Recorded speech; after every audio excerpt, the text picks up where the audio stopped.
And welcome to the after party. Kelly, how are you doing? Good. How are you doing? Good. Okay, now we're live. Now we are good to go. Yes. Oh, technology, eh? Yes. So this means you have to show your decorations one more time. Yes. Okay. So, so this is our little Halloween room here. All because of Sarah. Sorry, I just told them And makeup. She did her makeup as well, which is running all over my face now.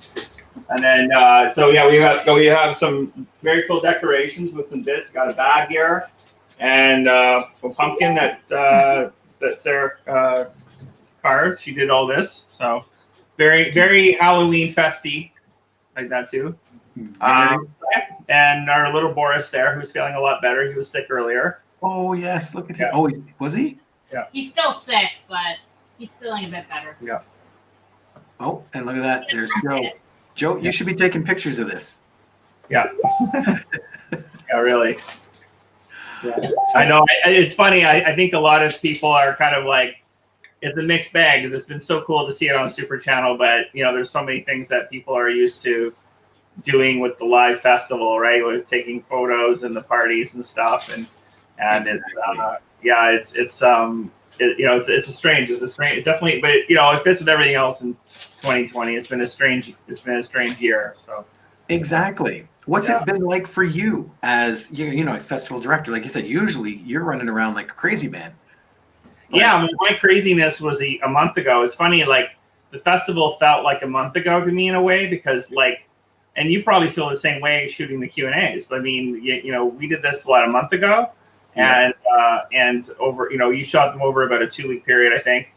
And for me, I shot all the intros in one big long. It was like a 14-hour day shooting that. So it was kind of like you were doing all 11 nights in one day for me. So even though you only see them on screen for maybe a minute or two, that was a 14-hour day to shoot all those because we had to do the award show and everything as well. So it was kind of like I've seen all the footage, like I've seen all the stuff for it. So it's neat to hear the reactions from people, but the actual festival itself, like I was getting messages from my mom and other people like, hey, like break a leg and whatnot. And I'm like, well, I'm just on my, not tonight, but last night, I'm like, I'm in my pajamas watching this, like everyone else having a drink. Like this is, so it's been funny that way. Like, yeah.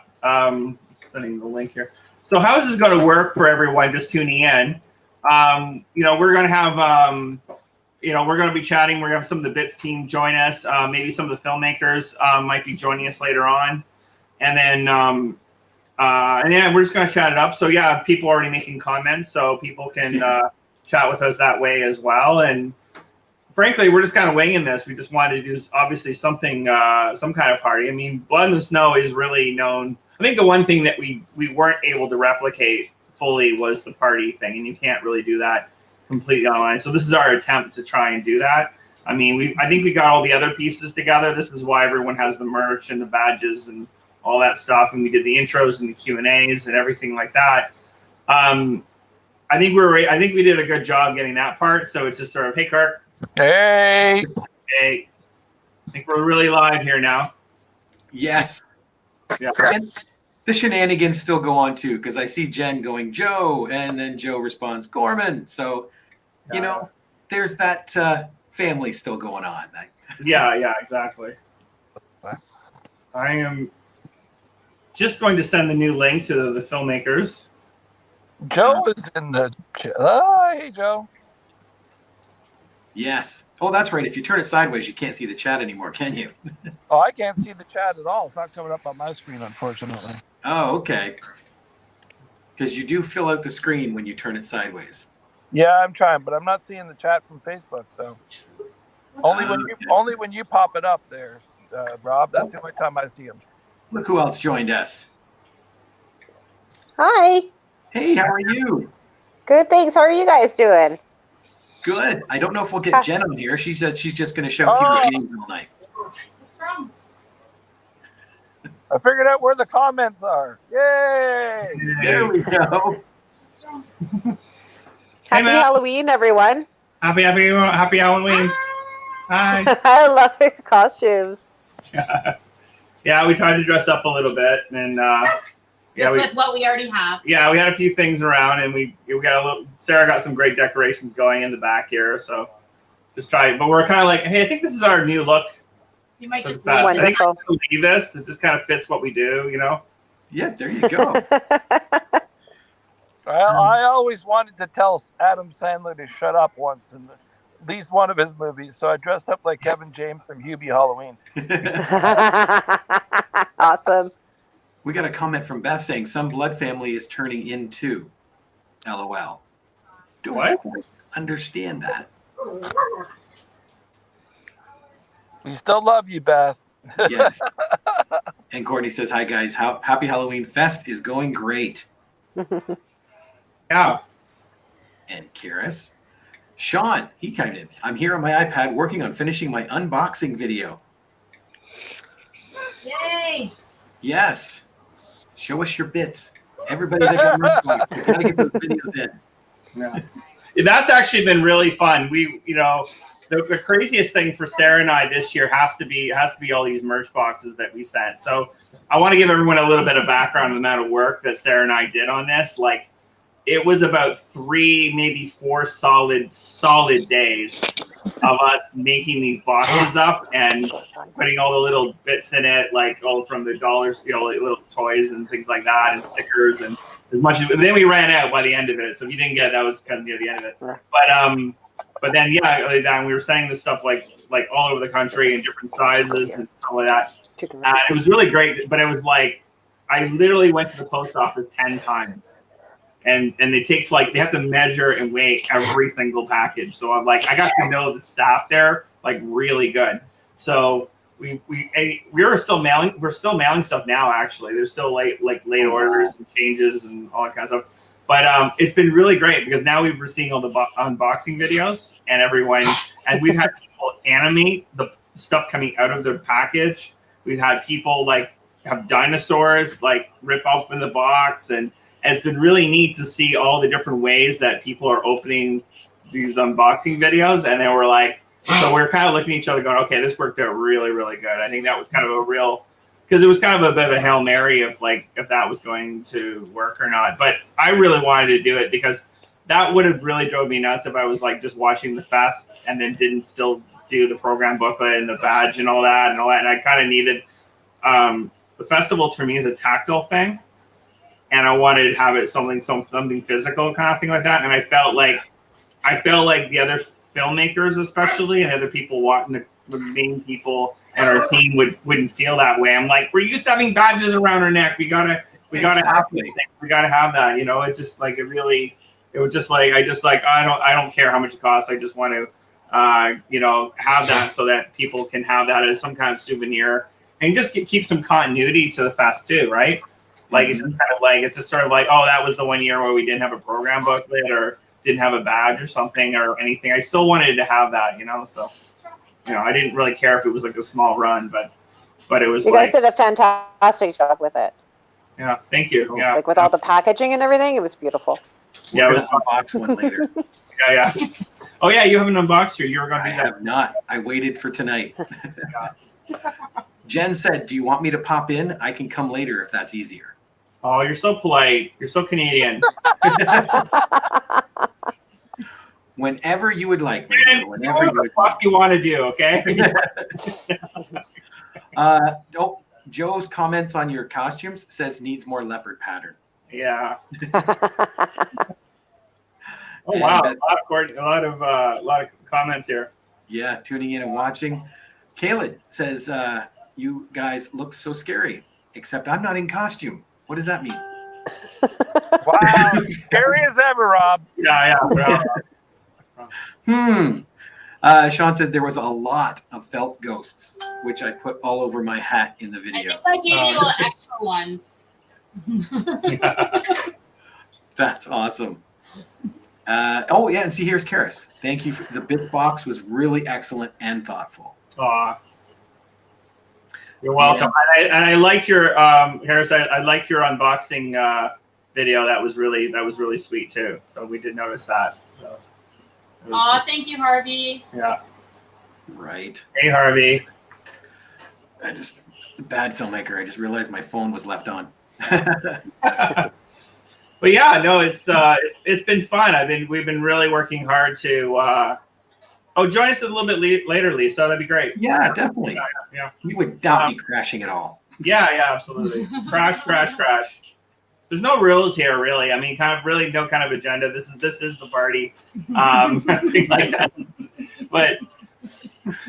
But this is like, it's so funny because it's like Sarah and I are laughing so hard because like it doesn't matter if the festival's happening or not. We're still in our fucking apartment since March. Like I was just like, I mean, This room. This room. The room You are- we live in, we work in, eat in. Well, the funny thing is that it's Only just this room. the festival.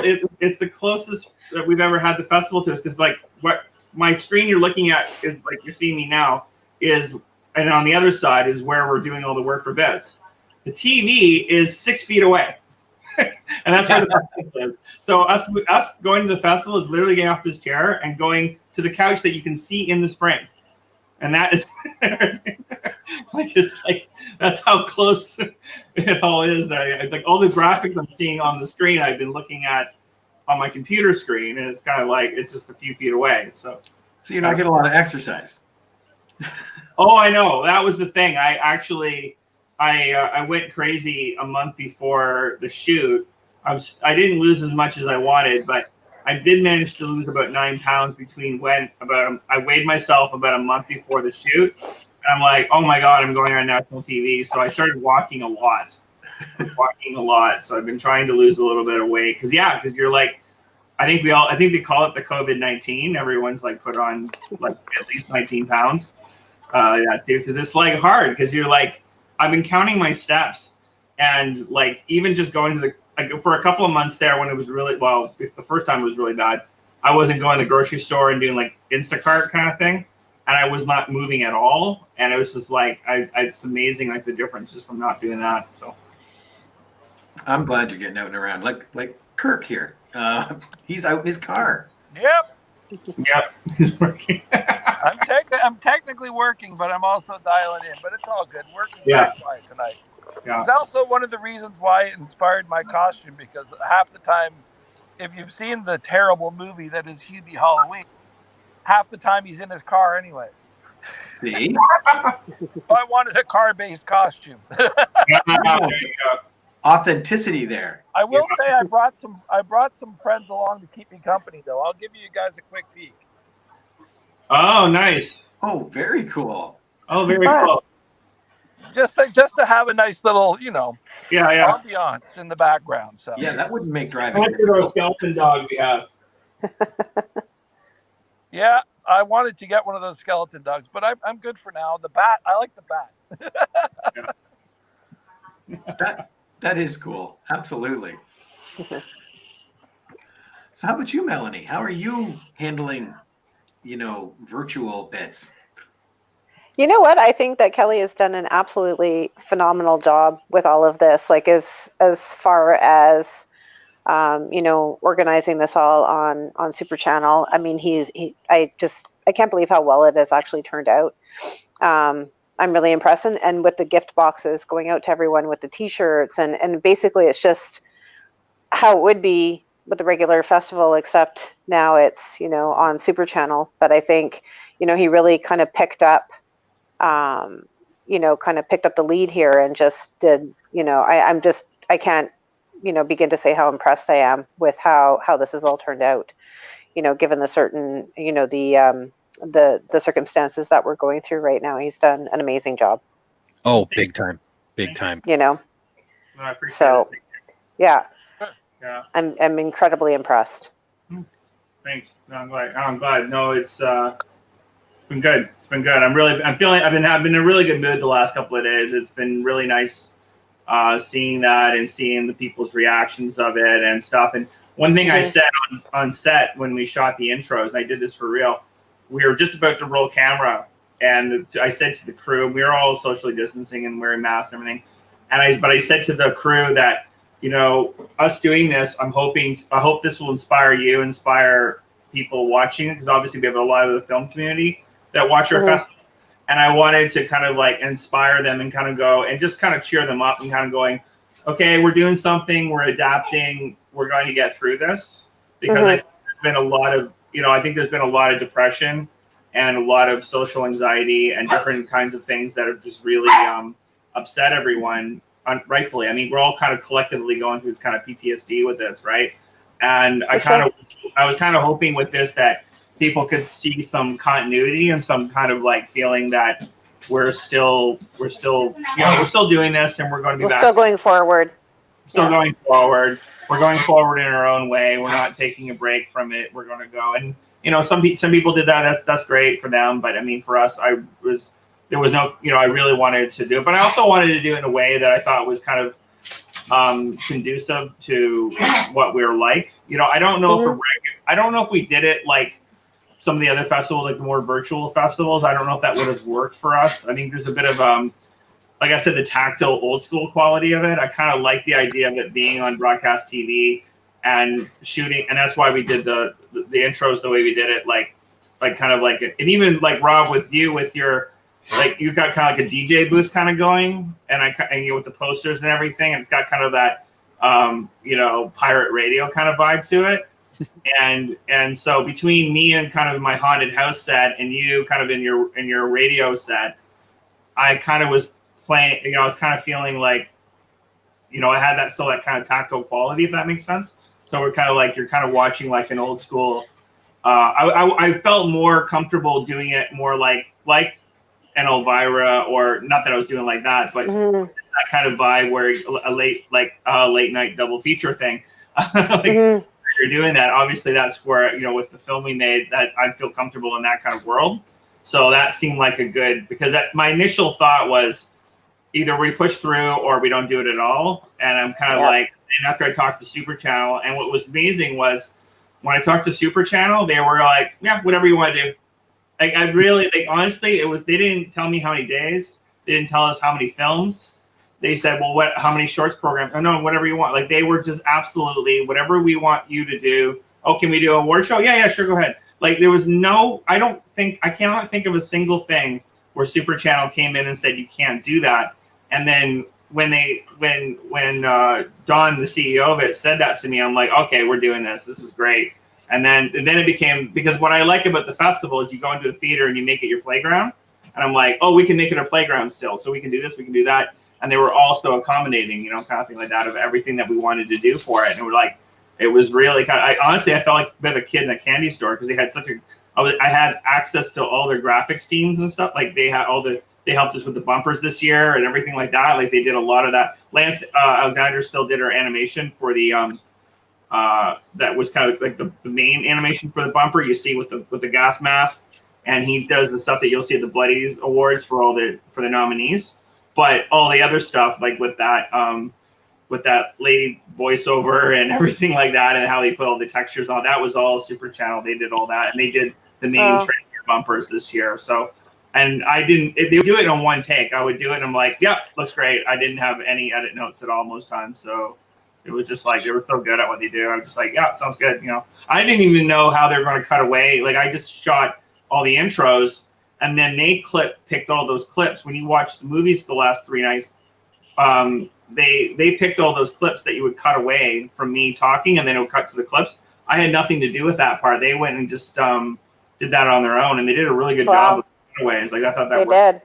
Oh, I didn't even think they were. It never even occurred to me they would do cutaways. I'm like, oh yeah, that makes totally sense once they did. I'm like, of course you do cutaways to see clips. So I'm describing it, right? Like, I just thought of it me on camera talking about it. But the cutaways made complete sense, to do that. Oh, it looked good. It looks so good. Yeah. Mm-hmm. And you figured out my costume this year. My costume this year is Hardcore Harry. See how many people get that reference. Hardcore. Go ahead, Melanie. I was just going to say, and Rob, like, you have an amazing radio voice, and you've done such a phenomenal job with these interviews. Like, I was very impressed as well. Yeah. It's a blast doing that. And honestly, everybody interviewed, it was so easy. The questions just rolled out. I'll make a confession. I haven't watched them all. I wanted something that I watched a few bits of it here and there. I watched the transitions in and out, but I didn't actually watch all the Q&As till they've aired. because I trusted you enough that I knew they were going to be okay, and they're already been done, right? So it's just like, you know what? There would be like one thing where it's like a surprise to me. Brand so new. it was, yeah. So I was like, so I was watching them tonight, like, oh, okay, this is like brand new information, like kind of thing like that. So that was kind of fun. See, that's something unique you guys would never have gotten in a normal festival either. Mm-hmm. Which part? The Q&A and stuff like the that. radio Q&A. Oh, yeah. You guys just give me 1 second. I'm going to take off my hoodie because I do have my Blood in the Snow t-shirt on. So I'm going to just kind of get more into the vibe here. So just give me 1 moment. You got it. I'll throw up what Sean says here. He goes, I've been playing a lot of video games, which is something I did pre-COVID. So not much has changed. Actually, Rob, if you could throw up Jane's message, she actually has a message about how to get the channel. I'm Yeah. hoping someone can help. I have Amazon Prime and I'm subscribed to Super Channel. How do I find Blood in the Snow? I can tell you exactly how to do this. Exactly. You have it on Roku box or on an app. You go onto your main page and then you page down just a little bit and you'll see channels, and there's a big button for Super Channel. You hit that and then it'll take you to the Super Channel the page. Then you scroll right to the bottom. At the bottom are their 4 channels: Fuse, Heart and Home, Vault, and I can't remember what the other one is. It's called Ginks. It's their games thing, but There you go. but it's all Fuse, yeah. it's under the banner live. That's what you have to look for because we're not live. Right, and they're right at the very, very bottom, and it's the first one. It'll say Super Channel Fuse. Yeah, because one thing everyone has to understand, that the festival screenings is very different than just Super Channel. So what the way this works is that every film that plays Blood in the Snow is just playing Blood in the Snow. So it's playing. So right now, Forsaken Vicious just played. It's going to and Hail to the Dead Eyes. It's going to play again in a repeat in about an hour, and that's it. It won't play again unless they have a broadcast deal with Super Channel, which will be like 6 months from now or something. So if you try and go watch it on demand, it won't be there. It's just like, so what you see with the intros with me and the Q&As with Robert, that's a one-time thing for tonight only and for each of the nights is playing it. So that's the festival kind of experience. You're seeing that once. Most of the films are going to end up on Super Channel at a later date, but that's kind of like that. So if you try and search for the film to go on demand, that's what might be tripping people up, is that it's not a regular title. That's why when you look on our thing for, we're on Bell 5, it says Blood. I mean, once you click on it, you can see the title of the film, but it just says Blood in the Snow because it's like, that's the Blood in the Snow thing. If you watch I'll Take Your Dead or The Horde or Dead Sight, those are films that have been bought by Super Channel and they're repeating them all the time. So a lot of the titles that are playing Blood in the Snow will end up eventually on there, but just not quite now. So right now it's just playing those twice a night. We're only doing twice because one's for East Coast and then for prime time for West Coast. And then that's it. That's it for that. That's it for the festival, just like you would have at our festival. And so just kind of think of it like a festival at the Royal for us. And then you might have a theatrical later on for that film 6 months later or something. So it's kind of the same idea. And then that kind of like that goes there too. So that, I think that's kind of what that part makes it a little confusing sometimes when you're searching for it, because you're not going to find it on demand or anything like that. You have to look for the actual title of the film that's playing at the time period, and it'll be in the schedule. It's confusing because it doesn't actually say on Amazon Prime, the Blood in the Snow Film Festival. It says the title of the film, and there's not a lot of other information from what I saw, at least through what I have. Which is, I'm assuming, the same as what else has on true. Amazon Prime. That's true. Whereas it's like you have to just look for the name of the film. Whereas Bell 5 is the opposite. It says Blood in the Snow. So it's kind of like it depends on what service you have and stuff like that. And I know TELUS is a little bit different too and stuff. There's so many different broadcasters and different ways to see it. Also, and if you go through the Amazon Prime app, it doesn't even give you a title. It just says Super Channel Fuse with a generic graphic. It doesn't have the name of the movie at all. So you just have to go and click on that. Here, let me show you this. In the schedule view, I can see the name of the film, but once it goes live, like the actual, when you go live to the stream, it doesn't actually show it. Yes. Here is Amazon. There. All right. And this is the main page for Amazon. If you go down just a little bit, there is your Super Channel button. Right. So you hit Super Channel. And subscribe. There we go. Yeah, Courtney says Super Channel page also has a guide button on live TV. This plays on Fuse per their schedule. Yeah, so It's right here. There's the guide channel. But to get to the live, you go right to the very, very bottom, and right there it says "Watch Live." There you go. There's Fuse. So Evil Dead's on right now, and then so you won't even see because it's repeating both the other films tonight. After Evil Dead's over, both films we played tonight will play live, but not quite yet. So yeah. That's the logo that will come up during the bits thing. Is that little Super Channel Fuse logo? That's what you'll see. If you're on a computer, you can hit Channel Guide, and it'll show you. Oh, okay. There's that too. Yeah, Yeah, that's what I was talking about. That's how I found right. it, but it just said the name of the So film. there are a few. Right now, it's Evil Dead, but then again, for sake of this replay, Hail to the Deadites. Yeah. They did this just like they did it last night. They reversed them. Yeah. I will say, But there you go. There also might have been a little bit of confusion for some people because Anything for Jackson did end up going on their on-demand service right after it played. Yes. That's the only film that's going to do that. Yeah, because Anything for Jackson, actually, that's a good point, because Anything for Jackson was the only title we picked this year that was already going to be on Super Channel. So they were already going to be on there, but we were like, we liked the film and we worked it out. It just worked at the timing, worked out perfectly. So that was a great way. That was a great way to kind of tie that in. So it was a strong title, and we thought we'd opened it. But yeah, that one would throw people off because it is on demand already. It's part of their regular schedule. So. But the other ones will eventually. I think most of them are going to be on Super Channel at a later point. But I don't have a time. It could be a year, it could be 6 months, it could be 18 months. Kind of like that. It depends on the film. And yeah. Oh, Derek Gilroy says hi. That's what I was just waiting. D-Rock has our regular DJ D-Rock there. There he is. Yeah. Love that little picture. Yeah. Missing you too, buddy. Yeah, missing you too. Yeah. I keep trying to get Lisa Ovies to come on the stream, but she keeps saying she doesn't want to.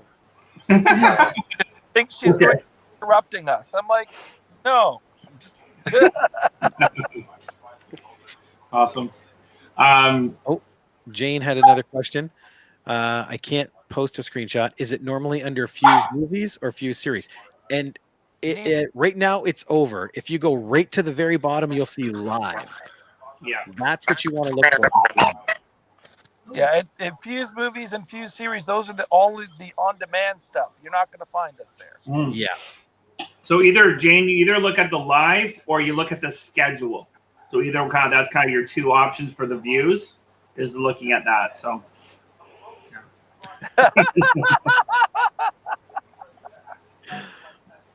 Hi, Lisa.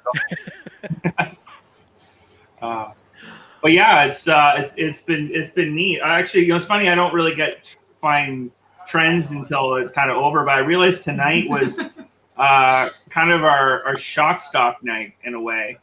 It made me because the Evil Dead doc, had all the different conventions, and then Gabriel has been someone that Gabriel Carrera is someone that we normally see at shock stock, and I think Reese too.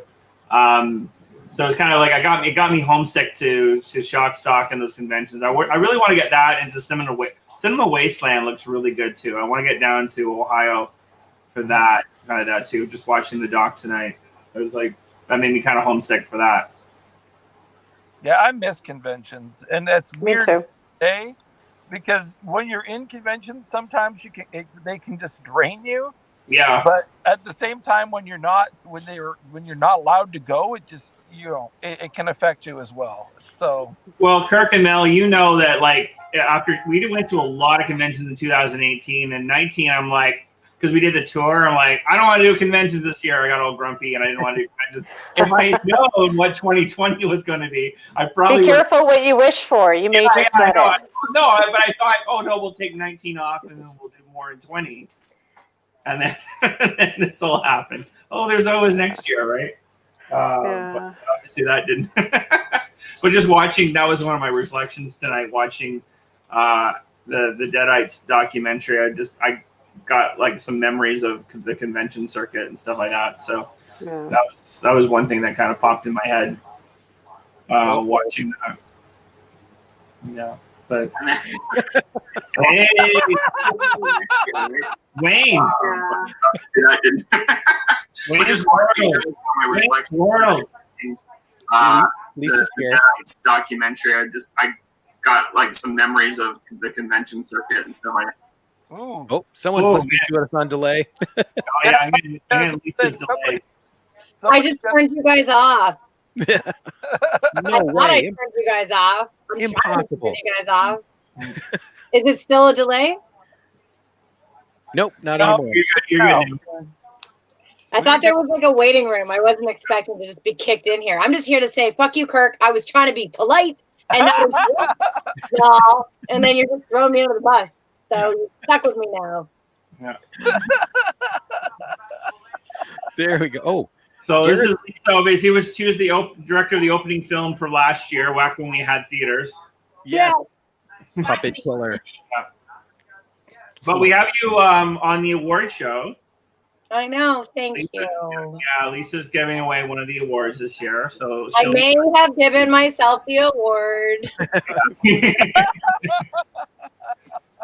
We have someone else popping. Well, here, real quick. Gareth says, Kirk, you're one of those guys at conventions who people will think is cosplaying Kevin Smith. Ah! Old school Kevin Smith. Let's be correct. I mean, And there's new Jason. new vegan Kevin Smith is a different two altogether. Hey, Jason's join us. Hey, Jason. Can you guys hear me? Yep. Absolutely. Oh, cool. Oh, Is your little one asleep? Yes. yeah. Well asleep. Yeah. Did she dress up for Halloween? Did she what? Did she get to dress up? Oh, yeah. She was a dragon. Yay! Oh, nice. Nice. Solid choice. Solid choice. Yeah, very Yeah. nice. Very cool. Is there been any trick or treating at all, or is it just like with Facebook? I think some people were giving out candy. I think kind of like at their own risk. There wasn't like lots of houses, but Yeah. there was one house in our neighborhood that really did it up. Like they did. I think they must be like movie people or something. They had like all these like life's giant werewolves and spiders, and the whole house was done up like something at an amusement park or something. So everybody from the whole neighborhood went to see that, like in the Junction, and then there's a few other houses that were pretty good.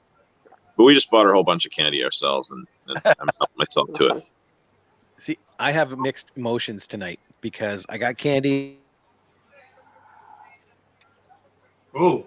Did Rob just kind of crap Rob- out on us? I I think, think it's just pausing He's- on the he's candy emotional. for, like, yeah. Did the candy break Rob? he's like, I got candy. You're hosting this. We He's love- not frozen. He's just sitting there like Yeah. Yeah, he's I- fucking with us he's right having a I moment. think he's just This is staring at the- the candy. He's super this- happy. This is like there's some genius level performance art. If Yeah. that's what's really now. going on. How long you can do? Pretty good. Pretty good for sure. Yeah. Am Have I you the only one who's having a beverage on Halloween night? No. Okay, thank you. Okay. What was Cheers. this? Cheers. Well, Thank you, I'm technically Nice going. so I can't really have a beverage. Thank you, Melanie. Oh, no. I Wow, like we that Kirk actually said he lost technically Rob. can't. Oh, Rob is gone. Okay. Yeah. Actually, kids, I think I get to sign off. You invite me to join the conversation. Rob's like, I'm fucking out. Does anybody watch? It says we're in the show. Is anybody watching this? Is this for anybody else besides Yeah. us? Oh yeah, we have. If you look at our comments thing on the right there, there's a whole. I don't have any. Oh wait, Yeah. I got to make a Yeah, chat. there's private chat, and then there's comments, and you can look at. Oh, I lost you guys now. Yeah. Oh, Yeah. No, two I didn't. parts of the chat. I'm actually going to sign out. Okay. Because I showed up. That's fine, fucking Melanie. That's cool. Whatever. Not at all. Not at all. I'm just actually with a friend right now, so I just feel like, I should go back and hang out a bit. But it was really lovely seeing you all, and I just wanted to wish you all a very happy Halloween. Me And too. Kelly, you've done like such a phenomenal job with that. I'm like with all of this. I'm so impressed. Oh, thank you. I think we lost Jason now too. I I'm think not gonna say there's a reason. Yeah. Nice to see you, Lisa. You as well. I guess Sorry. now Kelly and Kirk will be gone, and I'll be like, "What's up, guys?" Oh no, somebody else is coming back. There you go. There's Robert. Anyways, you guys have a wonderful evening. Happy Halloween. Okay, bye now. You as All right, well. take care. Bye. Also, props to Sean who's drinking pumpkin ale right now. I'm super grateful we're not the only ones that are drinking. Oh, everyone's back! I took it personal for a good solid minute there, guys. My antivirus kicked in to do an update, and it's like,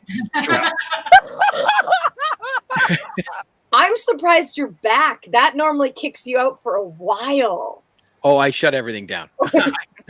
I flipped the computer off and turned it back on. Your timing couldn't have been better, Rob, because you were literally still reaching for the candy when you Yeah. I don't have it. What I was going to say is I went and bought it. I had one kid come. So I was upset that nobody came, but I now have a bag of candy that's all mine. Nice.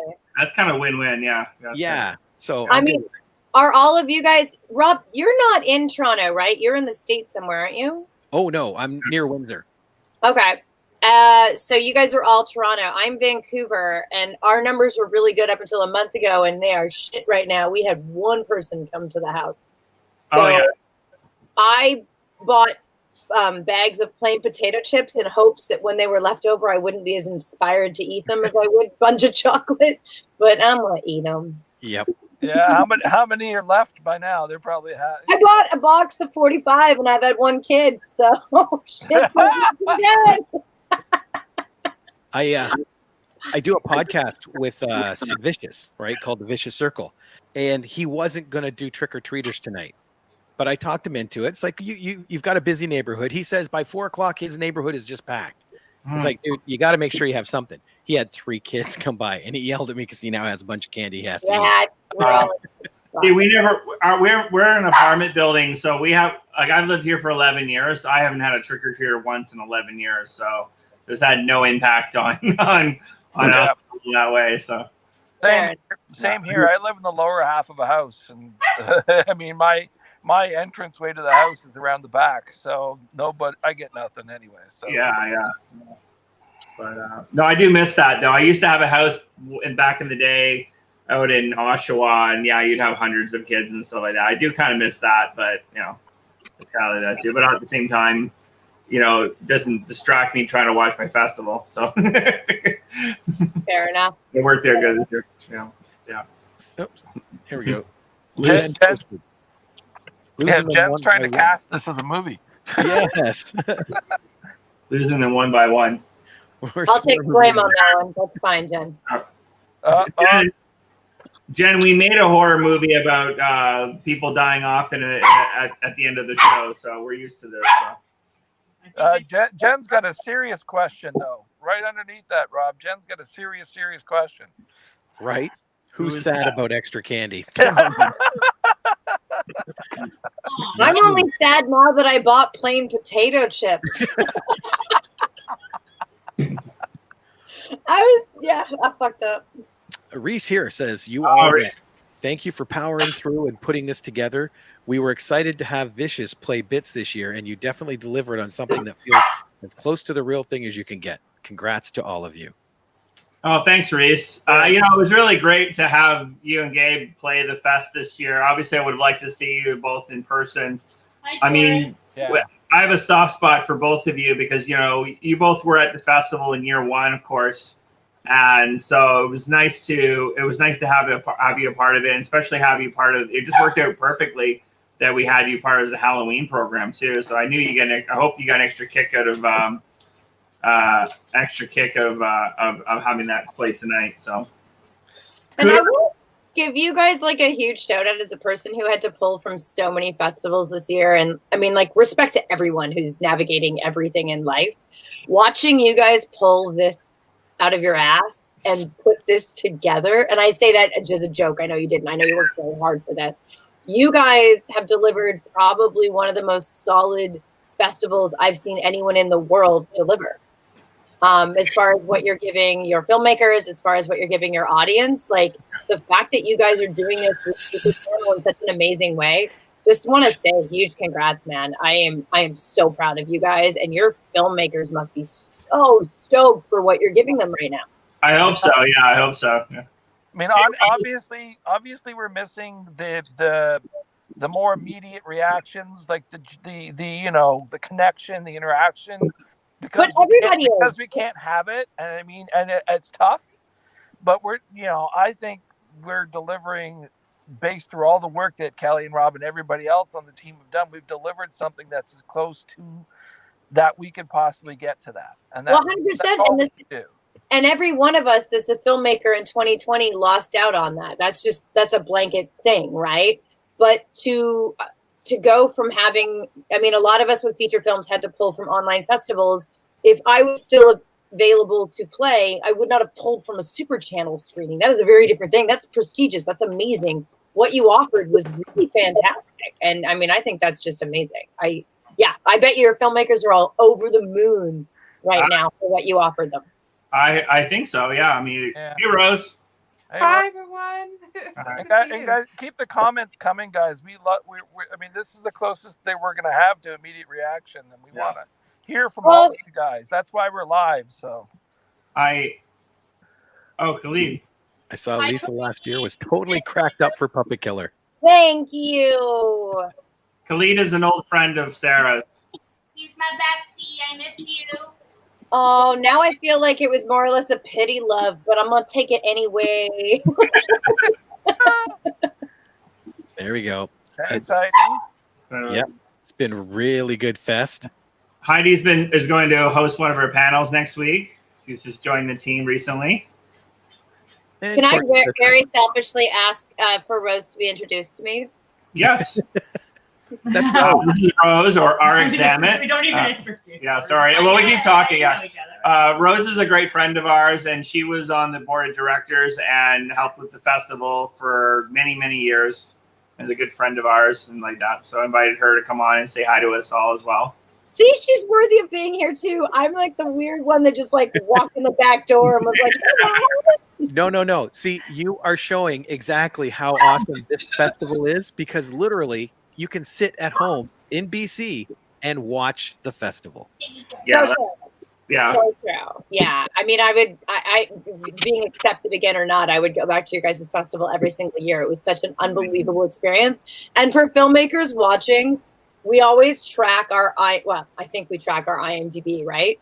Yeah. The highest spike I had in my career in 4 years was the week that I was at BIT. So just so you know, that incredible press you create, what you do, it's phenomenal, and there's a massive payoff for it. Like, that's great. Well, we loved watching what's happened with your film in the past year, and just all the all the highs and the lows and different challenges that filmmakers have to go through with this stuff. It's nice. What lows do you speak of? That Simon pumpkin I saw online was kind of cool. I know fans are making Simon pumpkins for Halloween. I'm so excited. And it's actually really good. Obviously, this person's an artist because there's different depths to the car. And I was just like, okay, well, you're amazing. Very cool. I can't wait for the year that I see someone dressed up like as one of the characters or Simon for Halloween. I will just stop. Kirk, I'm looking at you, bitch. Wow, the abuse. Oh, come on. The internet knows we have a love affair. It's very public. It's never been hidden. That's for sure. I remember when you two took a photo at the gallery last year, and I turned to somebody, I think it was Sarah or Jen, and I said, yeah, that's going to be Kirk's profile photo now. I think it was for a while. It was. No, it was great. It was totally I knew we broke up when he changed his profile pic. It was never your profile photo. Yeah. It was Facebook over. Well played, Kirk. Well played. My current profile picture is the last film festival I went to in person, and out of some weird angry spite, I'm not changing it until the world changes. You know what I mean? I'm like, right. That was the last. I was at Panic Fest in Kansas City, which I got notified that I was playing while I was at Blood in the Snow, and I'm just like, nope, the world took my favorite thing away, which was in-person film festivals, and that will stay. Except if Kirk whines enough, then I might change it back to Art Picture. I don't know. Did you lose Rose there? I think you're just No, Rose left when me and Kirk started fighting. No, I'm still Oh. here. I'm not She used just- to this. Hold on. She Say just again. turned her I'm camera not, off. I'm not Yeah, used to the the camera platform. off. I'm trying to figure it out. That's all. Is that the 2020 way of saying like I don't want to have anything to do with this conversation? Turn the Talk to video off. You're like, no. Talk to the black screen. That's what that. Yeah. Someone snorted. I'm so excited.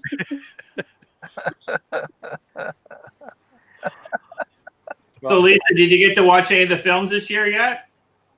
I know.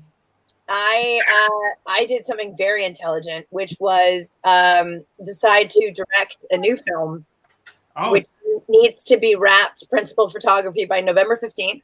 Shout out to Blood in the Snow. So the producers of this, so I'm doing a segment for an anthology.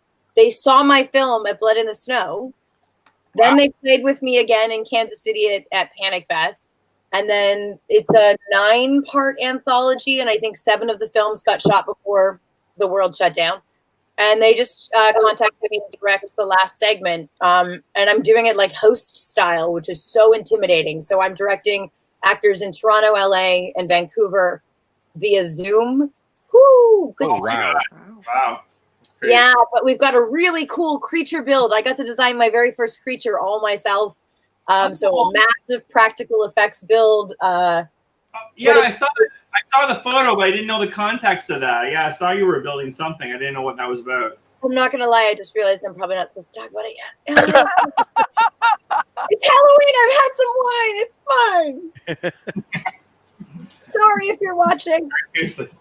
Oh, the press has got word of it now. Heidi's press. She's going to broadcast this right now. This is all going to be.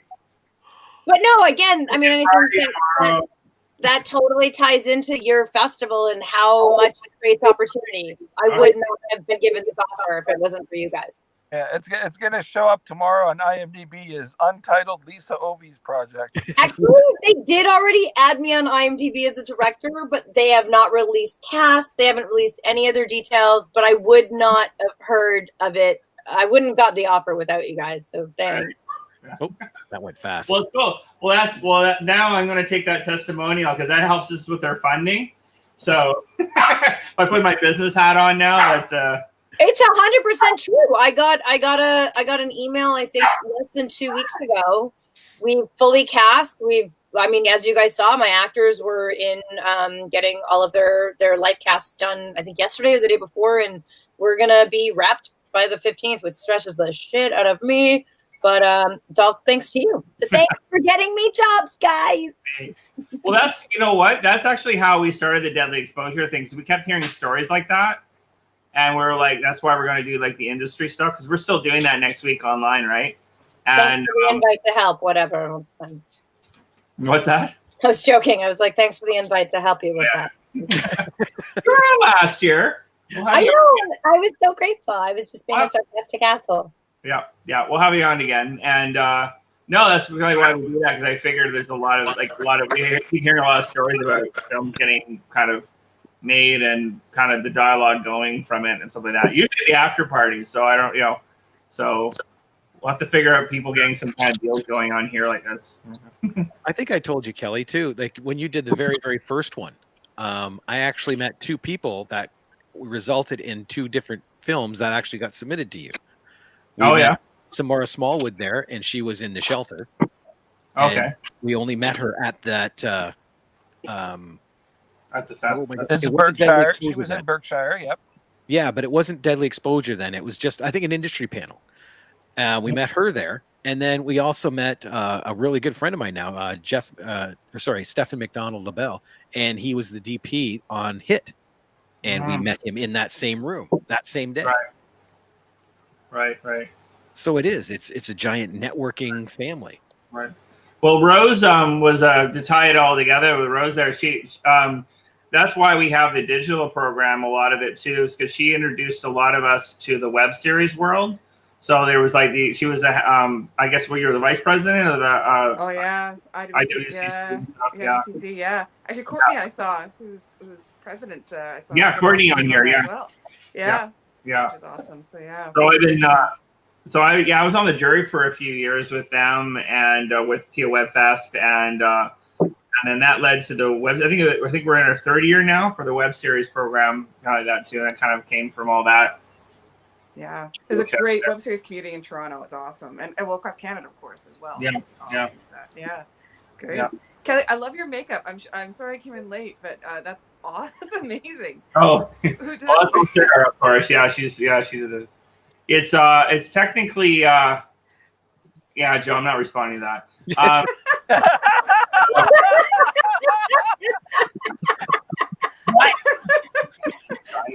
Yeah, I don't think any of us are responding to that, Joe. I'll respond to Jen though. She's wonderful and keeps saying nice Get on things here. about me, so I appreciate her very much. I'm actually Dr. Death, Vincent Oh Price. wow. So that was what I was doing there too. So it's a lobby card I have on my wall, and Nice. so I had Sarah do that for me. Very well done, Sam. Yeah, multifaceted talents. Yeah, different. 1 minute programming the website, next minute putting makeup on my face. So yeah. Oh, this sounds so great. Yeah. Jen said, "I don't understand the question, and I won't respond." I was only just saying how much I adore her. I don't know what I did wrong there. I was like, thanks for being amazing. I suspect that's a response to Joe and maybe. Oh, Yes. thank you. Oh, thank you. Thank Yeah. you. Yeah. Yeah. So yeah, been good. Now it's just a bunch of awkward people dealing with inbred jokes. Yeah. Joe had to take it there. It's all Joe's fault. Okay, Joe, me and Kirk aren't related, okay? It's just my cousin. It's fine. Yeah. Oh, there's more backstory to this. I didn't realize. I mean, I think It wasn't Joe. yeah. I made one mistake, by the way, so far. I didn't introduce the short at 7 p.m. tonight. Yes, Jen. There's more girls here. I got because more girls showed up. Hi. Hi. Guys, I got dressed up today. I don't know if you can I like it. yeah, Wait, well, I don't really remember how to do makeup, so I think I got it close. Girl, you nailed it. I also don't do makeup, which is why I wear a hat. You dressed up as a disgruntled Bits fan. No, I wouldn't be wearing the hat disgruntled. That's true. Yeah. I got the wrong thing. Is this Jen, the Jen in the chat? Yeah. Yep. Yes. Yes. I like you, Jen. I like you too. Such a badass, Jen. So I don't want to get Kirk jealous, but I'm about to get my flirt on with Jen. I was about to say the gig is over, isn't it now? Never. I'm a sucker for a pretty girl who likes my movies. What can I do? Well, Harvey's trying to hit on Jen in the comments too. So Oh, you got we got company there. Look at this. Hi, Harvey. I don't know how to comment, but Harvey, it's on. Oh. Where do you live? I've never fought anyone, but that's Simon right behind me. Whoop, whoop, whoop, that way. He'll fight. Oh, Yeah. it He was there a is. minute ago, was he? He's also in, I'm not going to lie, I might have found him a stripper, like, adorable outfit. He's just wearing a collar and cuffs. Oh my. You know, it's funny, and we're kind of repeating the after party, so there's so many inappropriate comments and things like that. I feel like we're getting the real Bits party going here. Were we supposed to be filtering ourselves? Because I didn't get that memo. Well, I mean, It's not how we roll, Lisa. I know. I'm like, I was there last year. I remember Kirk stalking me aggressively. Oh, please, honey. I've still got photos on my phone of the ones that you were taking from me across the street and just down the way, hiding behind the mailbox. I know. I see stalked those him photos. for a week, and I would just send him photos of me, like, watching him eating. I'd be like, how's your day going there, hon? And he'd be like, this is weird. This is not okay. But I will say that we're about an hour into this virtual party, which means we're right about pace from a regular bits party, because an hour into a bits party, people usually have enough drinks that things get a little bit more interesting. Yes. I'm in.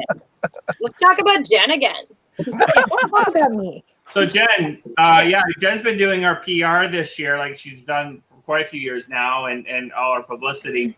And there's been some really interesting posts, Like you've been like some. We were talking earlier about some of the unboxing videos and some Oh my of the God. animation and all that. Isn't that crazy? Oh, cool. People have been amazing. Like, You can see where the apple doesn't fall far from the tree, right? Thanks, Kelly? Mom. That's his mom. Really? Yes. Wait. I'm I'm in all for the inappropriate comments. Was a mom. That was Yeah. Kelly's mom. That's Kelly's mom. Day just got amazing. Hi, Mom. I've had a lot of people meet me. Actually, I think it was you, Jen, who said this. Now that I met your mom, you make a lot more sense now. No, you know what? That wasn't me, Kelly, because I actually met your mom before I met you at bits number 1. Your mom makes more sense. Rose, do you remember this? I do remember this. Yeah. Actually. Oh, opening night of That's bits. right. Mm-hmm. Yeah. So you met my mom first? Yep. Yeah. Yeah. Because I was friends with Kelly beforehand, and I brought Jen to Bits. I was all kind of and I remember that we introduced Jen to your mom, Kelly, first. So what happened, Jen? You were like, Rose introduced you to my mom, and then you went, wow, I need to meet this woman's son and work with them for 9 years. Well, I mean, Kelly, you know me by now. Like, I hang out with a lot of weird people, so Right. it was pretty natural. I will say my first. We lost Robert. Yeah, my first meeting with Kelly's mom isn't the memorable one. It's the second time.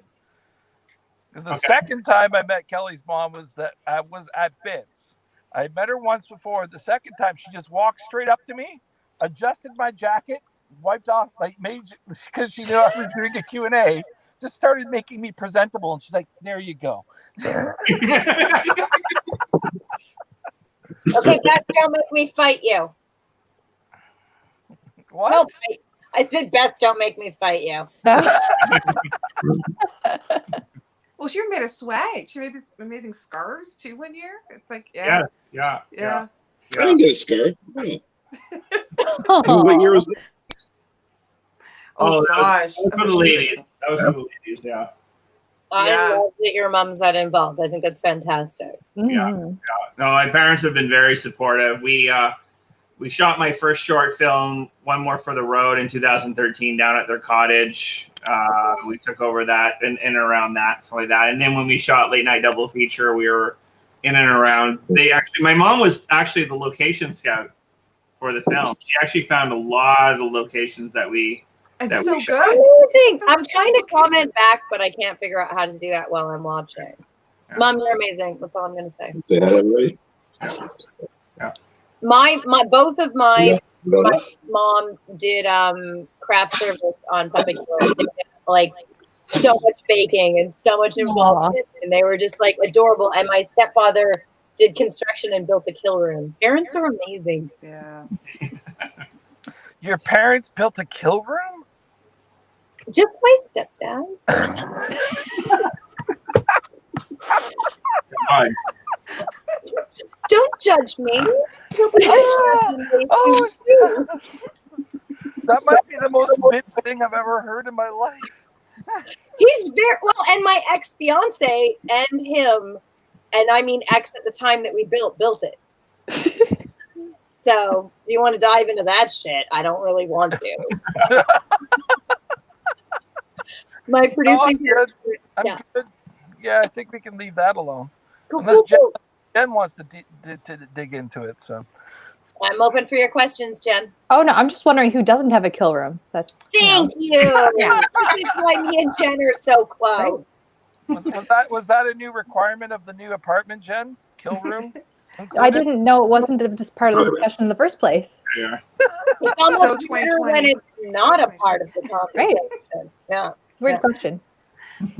Can I awkwardly do something? And I'm going to do it anyway. I don't know why I asked. I feel like none of us have like really honored Jason with enough time to talk. So I'm just going to Hey, Lisa. I'm so Hi, Lisa. sorry that we all just like talked over your entrance, and I thank you for being No. I'm not drunk enough yet. Okay, well, now I'm disgusted by you, and I don't want to talk to you. I'm catching up. We got a movie this year with one of the cast members from Puppet Killer, Robert's in The Return. Robert Harmon. Oh, Richard. Richard. Sorry. I was like, oh God, I forgot about a cast member of mine named Robert. I have been drinking, so I shit myself a little bit. Oh, fantastic. Richard Harmon is one of, you don't have to do anything. He's just that good. Like, I would feel guilty saying I directed Richard Harmon. I was lucky to have him show up on set. That's what happened for me. The guy is unbelievable. What's your film called? Sorry. Richard. The Return. Yeah. The Return. Okay. That's playing next Thursday. I think it's next Thursday. Yep. Yeah. Where was it? Was it filmed in Winnipeg with BJ? Yes. Oh. Yeah. We just randomly, because we all played Horror Origins. I don't know how to say that. He messaged me and he was just like, "Hey, like we both have Richard in our films too," and we actually just jumped on a random Skype chat for 2 hours and talked distro, and all of your Winnipeg tax credits, which are mind-boggling. Upwards of 60%. Can you see my dog punching me in the face? Can you guys see? No. He's like, pay attention to me, Mom. Pay attention to me. Actually, Return is the very first, I believe, is the first feature that we've ever had from Manitoba. That's right. I don't think we've had that was a unique one for this. I genuinely believe Manitoba's about to explode. Their tax credit incentives are insane. Alex Ponovic, I don't know if I'm allowed to say this or not. Actually, I'm not going to say anything. There's things happening. Yep. Yeah. I had a conversation online. I was having a conversation the other day, or a couple nights ago, actually, with John Allison, who's the director of the Saskatoon International Film Festival. Yeah. He's actually going to be in one of your panels, and he was saying the next week, right? He's in one. Yeah. He's on one of the panels. But yeah, we were talking, and he was saying that he goes once Saskatchewan got rid of their tax credit, which was like a year and a half ago, everybody's gone. I mean, Lowell Dean left and came to Toronto for the most part. William F. White's pulled out their entire. Yep. They just left. They just. Wow. So Manitoba picking up and Calgary picking up are two direct offshoots of Saskatchewan getting rid of their tax shelter and their tax credits. So a lot of people are moving there to do their films. 100%. Jason, are you in Manitoba? No, I'm here in Toronto. Oh, okay. Do they have a William F. White's division in there now? Is that sort of what's happening? Do they have or are they still offshooting to supply the productions there? Do they have a William F. White in Winnipeg? Or is that what you're saying? Yeah, that Winnipeg? We're not there, so we don't know. I was just thinking because it was filmed in Winnipeg, wasn't it? Yeah. Yeah. Yes, it was. It's a good question. I'm not sure whether they have. I know they are expanding. I can ask Greg Jeffs next week. They do. I just looked them up. They have them there. Okay, I was thinking that because it makes so much sense to me. I think Winnipeg's about to explode, kick all of our asses. Their tax credits are ridiculous through the roof. They've got, crews that that makes me happy. I mean, Calgary's in the same boat. Calgary's really starting to pick up as well. I mean, especially the scene around Cuff and SIF, like the Calgary International and Calgary Underground. Like they've kind of built up this whole little. They've done great network around them as well. Yeah. So Calgary's really kind of coming along as well too. Yeah.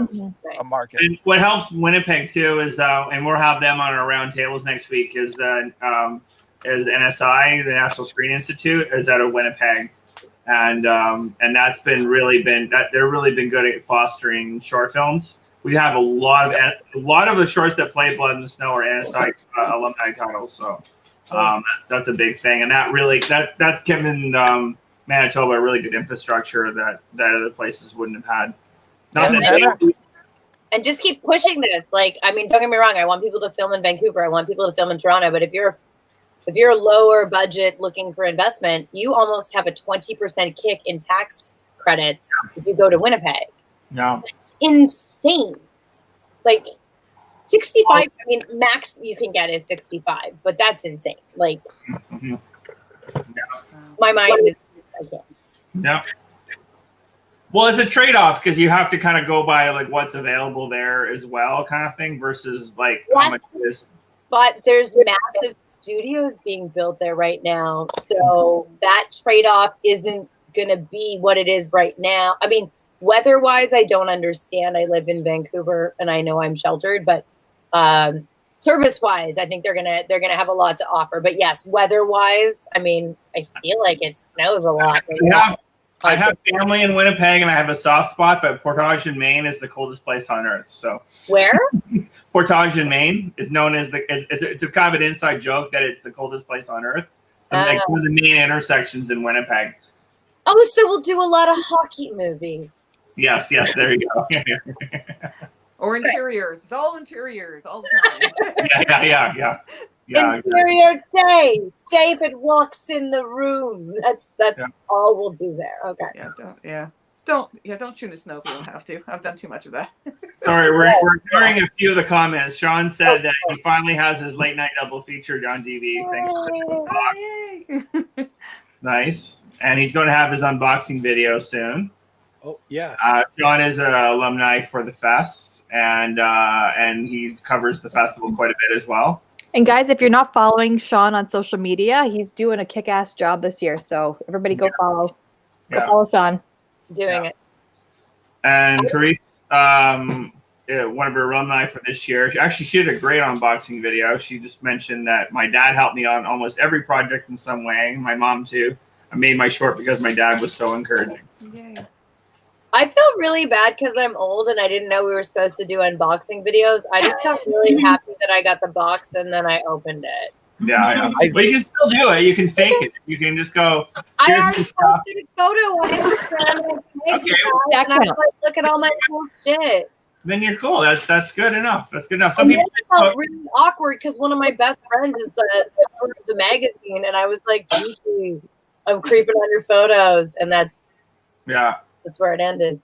Trust me, I have to give props to Andrea and Rodrigo from Rue Morgue. I was like, I messaged them because I wanted to get some little freebie things. I was thinking like stickers or something, or keychains or something.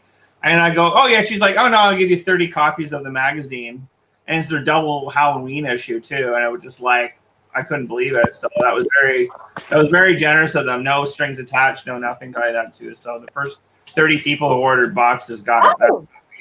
And I feel even more special that I got that. They're so great. When we were in Toronto, Kevin called them or something and was like, hey, we're the Puppet Killer team. We're in Toronto. And I mean, I say this as a fan. You're amazing. And they were like, oh my God, we've heard of your film. Come on down. They gave us a tour of the space. They gave us a bunch of swag. Like, we were just they're so kind and loving.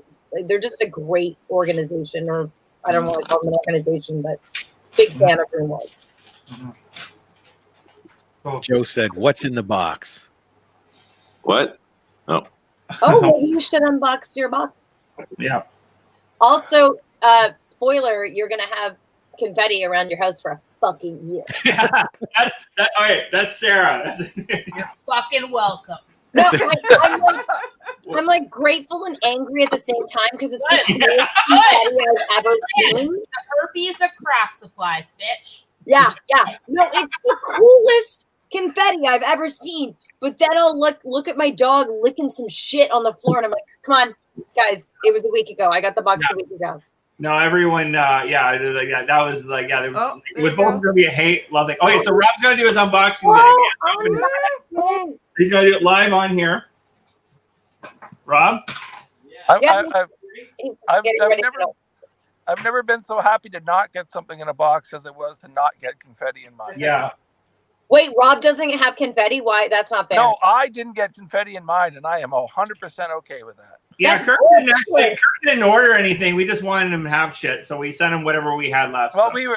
I was already, everything that I wanted was already sold out by the time they sold out so bloody quickly that it was no.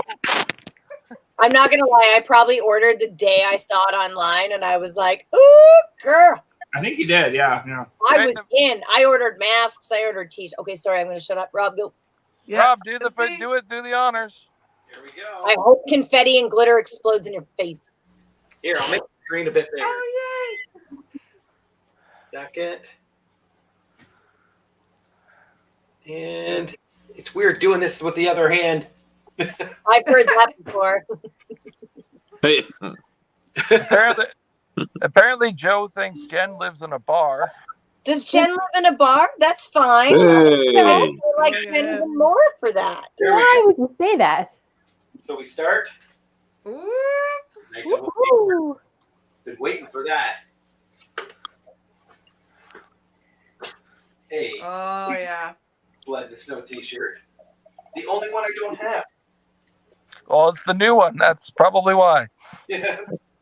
That one's one of my favorites. That one. This one. Yeah, that's a good one. Mm-hmm. Yeah. Then, holy crap.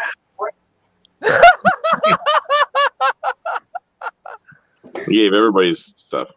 There's oh, look at that. There's some confetti. Yes, there are the buttons. Yeah. Aww. Yep. The pass. Mhm. There we go. Blood in the Snow. I'll tell you, the pens work like they work like the gangbusters. I've been using mine a lot. Mm-hmm. Okay. And then All right. That was the postcard that was going to be this year, and I cut them up, so I took the dates off of it. I kind of wondered because I recognized the picture. Yeah. Program book. I love how in the picture everyone's running away from the theater, just like we all actually did. Yeah. Oh, I like this. I wrote in some of that, eh? Really? Yeah. I worked with Kiss on that. Oh, I excellent. wrote about, if you see the opening page, you'll see a photo of me in the band.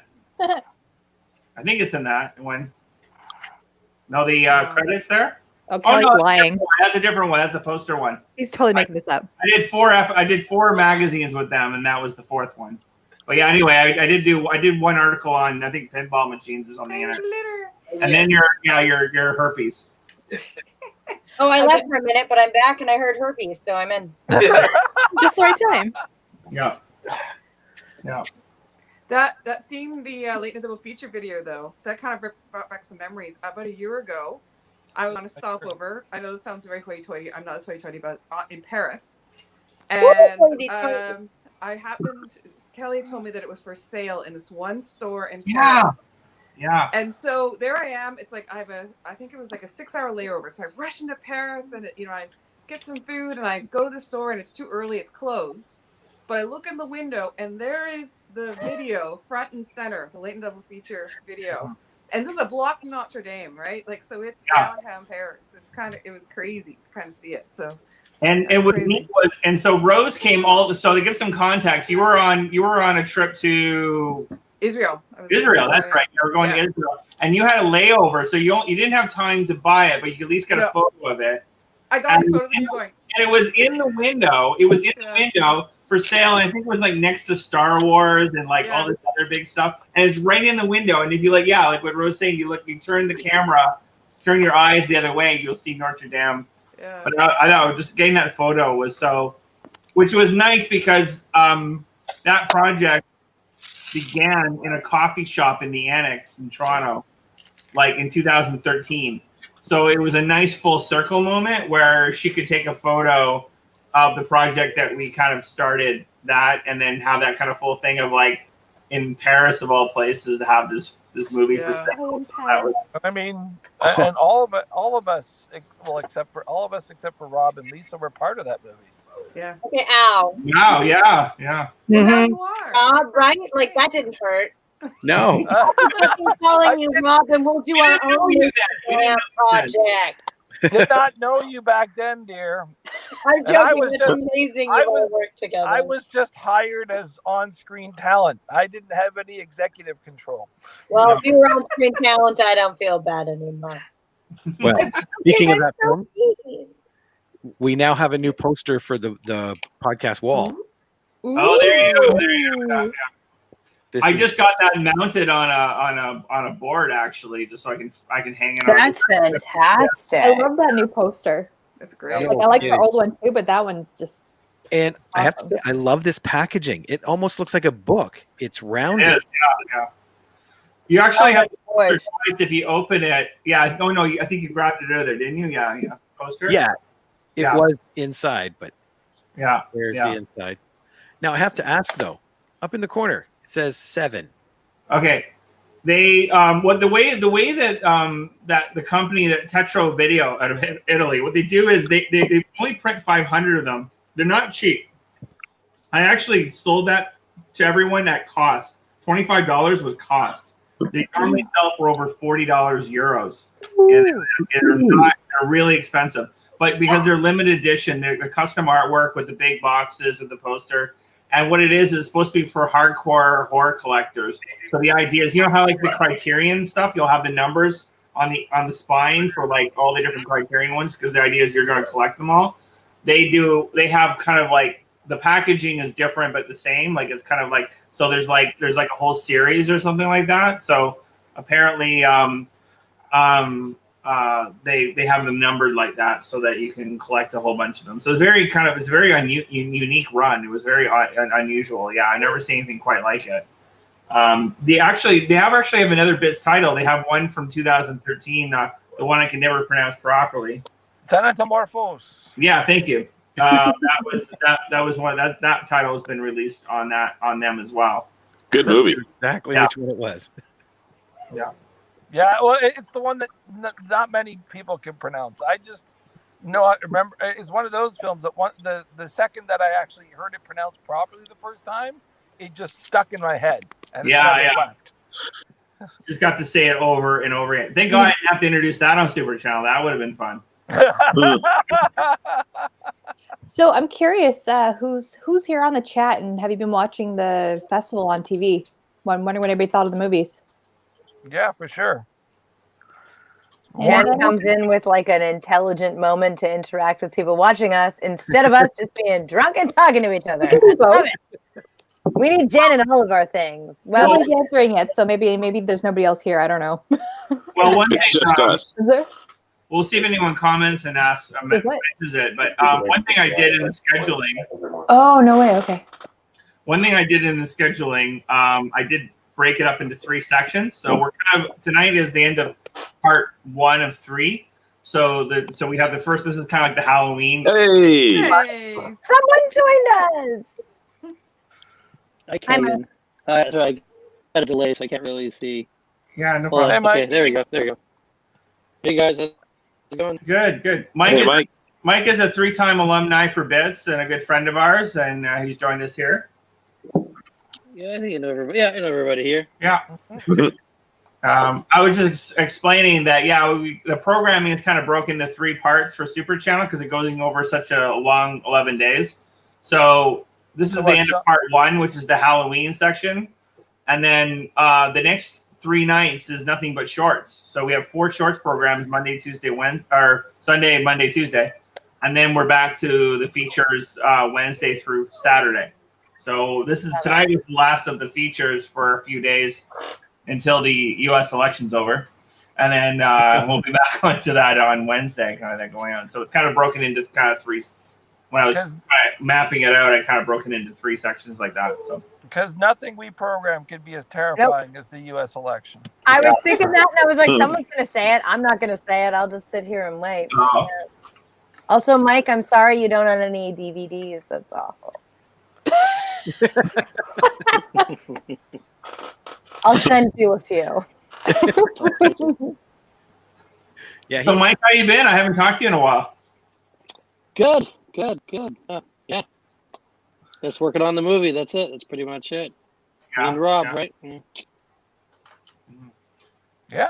Yeah, I just awesome. actually finished watching. You guys are some working bits. together? I know. I was going to Yeah, say, yeah, why yeah. don't we talk about the movie you guys are working on? Plug it. Talk about it. Yeah. What's this? I don't know anything about it really. I know you're working on one, or you're starting one. So you're working with Rob?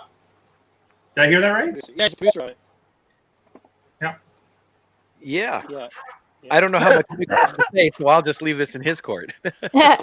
Well, it's an ensemble horror crime picture. It's kind of like the origin of the Nash Carruthers character. He's one of the characters in it, but he's not like. It's a bunch of characters in one room and shit goes down. That's as much as I'll say. There we go. Okay. Yeah. Cool. How far? What stage are you at right now with it? That was We're in pre-production. We're shooting in March. Hopefully, that's the aim. Ooh. Yeah. Cool. Yeah. So yeah, we're good. We're just finishing casting. I think we got 5 more roles to fill. We just cast a big one this week that we were not announcing, so no one's gonna know until you see the movie. Yeah. We have to keep And I'm sorry, you'll see when you watch it. You'll see why. And sorry to interrupt. This is shot in Toronto. Actually, it's gonna be shot here in Durham. I'm so sorry. You're cutting out. Sorry, we're shooting in Durham, so it's around Pickering, Ajax, Oshawa. Just east of Toronto, yeah. Thank you, forever. I was like, I'm sorry, I'm from Vancouver. I was like, I don't know it. Okay, that's what? it. You don't know Ajax? Yeah, we're not that far. Yeah.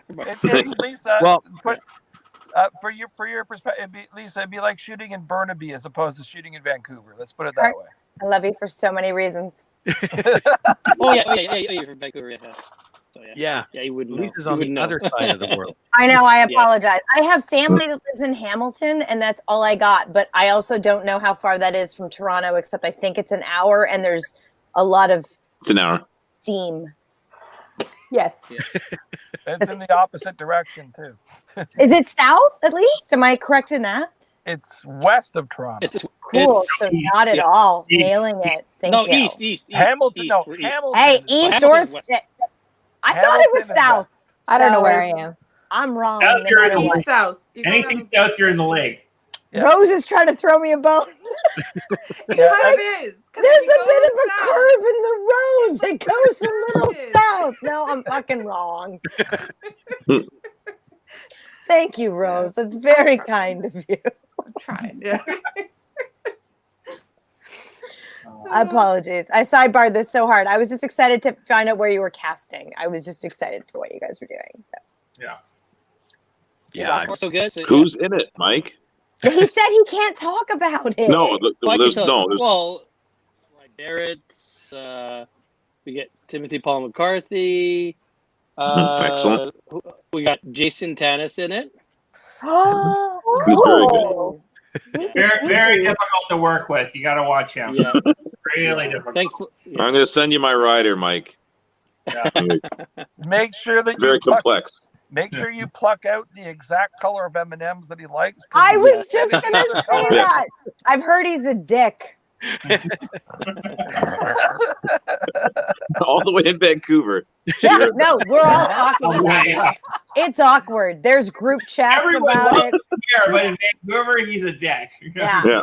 Hey, your reputation is Canada-wide, my friend. Oh, wow. You guys are all part of that same group I am, right? On Facebook?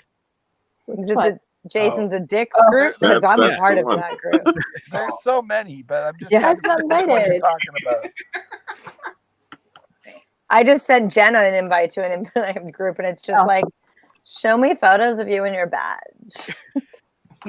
Yeah, that's called a private chat, Lisa. That's not really a group. We have to be private here. The hashtag is show me If your I talk about it publicly, she won't think it's creepy. Shut up. The hashtag is show me your bits. I'm not really good at hitting on people. Let me do that. I think you're doing a great job, Lisa. No worries. Thank you, Jen. In Bend. Yeah. This is when Kirk gets a private message from someone who's like, why the fuck did you invite Lisa to this conversation? So why? Why? Ooh, David. Oh, who did we lose? I don't know, but it did Everyone, just. everyone else watching. No. Oh. Sorry, everybody. That's not well.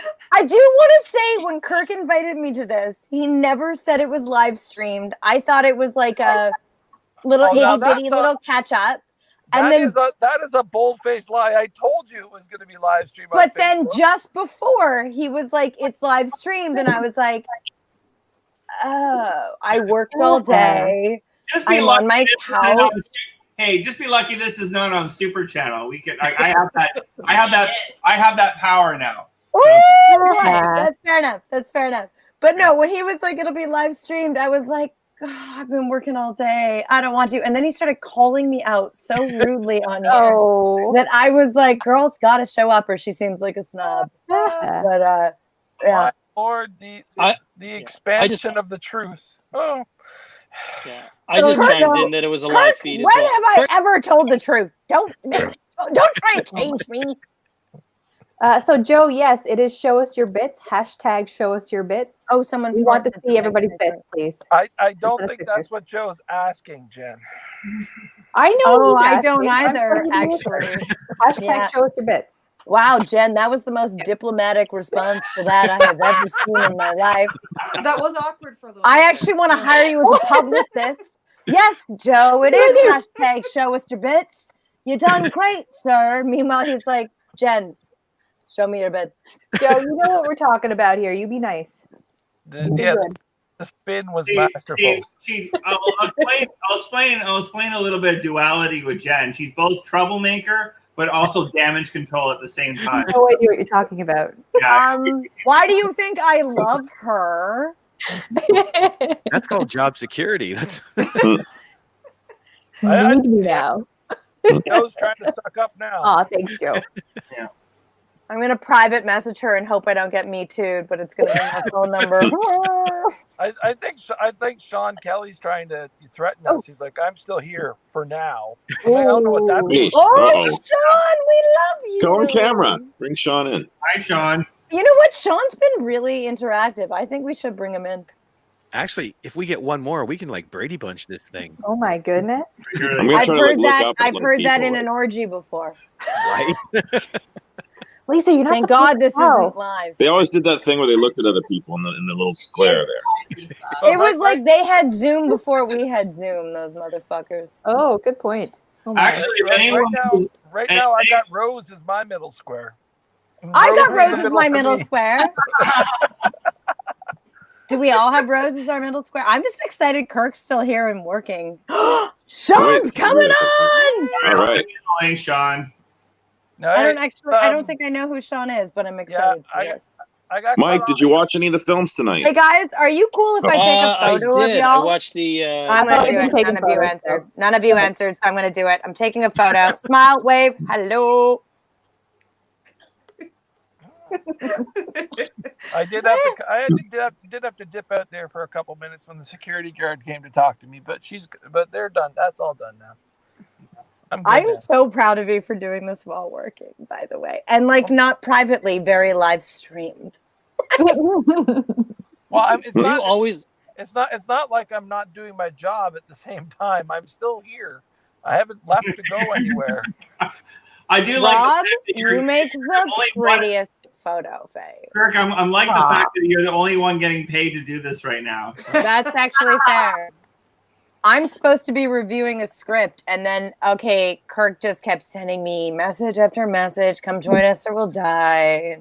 He sent one, and I was like, I need. I might actually respond to Ontario Craze as a business development. So, because Lisa, you told me about how you got your new project through this. So, through this live stream. Yeah. So I'm going to put that in my financing, so I get more money. Good, do it. It's Wouldn't it be true. great? I 100% bought my next directing gig because of your guys' I got $10,000 more next year because you made that comment. Okay, cool. I just expect 1,000. That's it. It's not even a big deal. Yeah. So I'll throw out an even more outdated reference for you. When Sean does commit, who's going to get the Paul Lynde middle square of the Hollywood square? Oh, look at you. I think Rose is in the center square. I am, Bobby. Yes, what I'm calling it. I want the Hollywood middle square. Center I'll square never be for the the part block. of the winning team. Rob, do you I know, I control feel very, that? Brady Bunch. Like, hi, Jen. Do I control that? Yeah. Maybe a little. Hey, Jason. I think Robert's lost all control of this right now. Wait, was Rob running this before? Because I feel like, again, when I entered, I ruined Theoretically. everything. The fact that you had to ask that question answers everything. Rob, I love I know. you. Please don't hate me. He's sending me texts right now, and they say, like, it was good until you came. Die, bitch, die. It's really aggressive. No, I'm deleting that one. Oh, you deleted that one, so I'll delete it too. Okay, cool. It was There's a photo that it's just like a GIF that does this. It seems aggressive, Rob. It seems aggressive. No. Also, how'd you get my number, you psycho? Also, call me. I'm so confused. a really good tombstone. It was good until you came. Oh, snap. I've said that before. What? Why do I have feeling that Lisa's half doing a comedy routine on us? Pretty much. Yeah, pretty much. No, you just stupidly invited me to publicly talk with Are you on Halloween. Are you So breaking? I Are think you you breaking? should Are be you Bill breaking Square. a new routine? Oh. I know my stand-up routine, which I do have it's more about incest. Oh, Vortex is here. Hi, Vortex. Okay, Hello, well, stop Mr. talking Vortex. about incest and talk to Vortex. It's Vortex, everybody. Vortex Production. Who is What's Vortex? Vortex did This is Chris? Jackson? Yeah, correct. No, I know who they are, but I'm just saying it's not Chris. It's Vortex. Oh, right, yeah. Or Yeah, who it is it? actually says Vortex. Hi, Who's Vortex. actually writing it? You're asking. Is that what you're like? Who's actually behind the text? Yeah, that's Who is behind the? because Jason, I don't think you I'm asked a in- complicated question. I think the group is just we're losing My sister was ourselves. watching Hail to the Deadites and sent me a screenshot. I'm in Hail to the Deadites. You are? Yeah, you are. Yes. Yeah. You walk past Chris in the background. Yeah. Yeah, I Oh was yeah, behind Chris. I saw you in the movie. Yep. So if you I shouldn't have voted on it.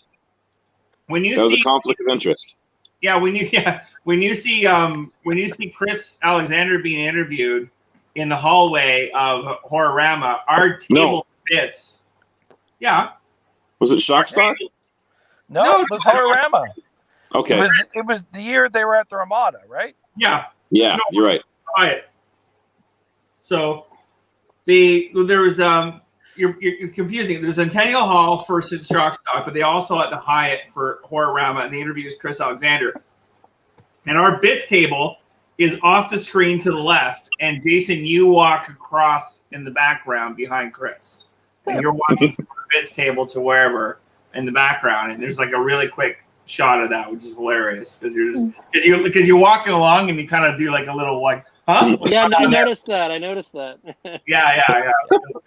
I've seen it twice and I missed it. Yes, I just messed up the names, but I meant the Hyatt. Yes.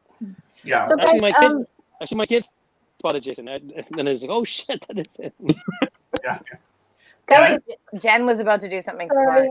smart. I wanted to point out if anybody on here doesn't know who Vortex Productions is, they're the guys behind anything for Jackson. They're doing a lot of great genre stuff. Follow what they're doing. They're doing great work. Thank you. Done. Continue, please. They recently rebranded. Oh, hey, Sean. Hey, Sean. They recently rebranded from A71 to fully Vortex. There was some Vortex and some A71, and now it's all Vortex. So, yeah. We've taken over. Yeah. Hey, Sean. Hello. You got your mask and you got your toque on. Well, that seems fitting that Kelly's now Paul Lind in the center square. Only 2 people got that. Yeah, Rose, you got bumped real fucking hard there. I'm not saying I'm voting you back in, but if there's a conch or something, I'm handing it to you. Yeah. You got Jen and Rose around you, so there you go. I know. Fair on bottom. I've got Jason and Rose around him. We're all saying something different. I got Kelly Center Square. Kelly and Sarah. I've got Kelly Center Square. Oh, there's Sarah. I didn't even see Sarah's there. Okay. Yeah. Yeah. So yeah. Green blend back. On my screen, I'm gently stroking Jason's beard. You are on mine as well. You are on mine as well. That's great. If you keep trying to make me jealous, I will break up with you in front of everyone. Oh. She threatens to do this every couple of weeks, guys. It's okay. It's fine. We have a very abusive relationship. There you go. It's working for us. It's fine. You laugh because you cry. I love that like 9 people are awkwardly quiet and like 2 are laughing. Everyone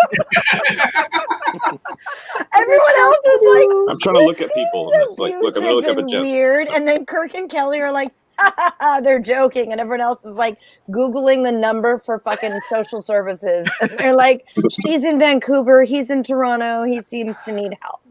They just don't like it when mom and dad fight. That's all. We're not fighting, honey. I'm winning. Oh, ain't that Lord? I quit giving up trying to win a long time ago. And that's why we'll be fine. Aw. Could we talk about anything else right now? Yeah. No, we're not doing it. We're just still sitting here. Okay. Yeah. Hi, Sean. I haven't met you before, I don't think. Could you tell me everything about you? You met me. I interviewed you. Shut up. I'm trying And it was very memorable. Wrestling can be very hectic. I know. I'm just trying to deflect from us. Okay. New lead in. Hi, Sean. Nice to see you again. Great to see you again. We'll edit that out. Yep. Yeah. Please don't.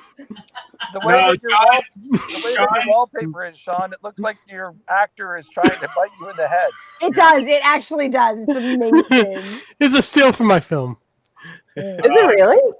Yeah. He has a film called that played Could whoever just said that say it again? It was completely garbled. Could you promote his film again? I could not hear it at all. Sean did a film called Itch that played Blood in the Snow a few years ago. Itch. Itch. Itch. And it actually sold very well at Bits last year. Apparently, it was like I think it outsold some of the other things we had. And then and Sean's a big part of the festival community. He does a lot of festival coverage for us and all the other festivals in the city. So especially the genre stuff. And Sean's a bit of a staple in our city, kind of thing. That he's kind of like a go-to guy for like podcasts and different things like that. So I love it. We all love Sean. New momentum, move forward. Mm. Love it. Mm-hmm. Talk about more positive things while Kirk slowly dies in the background.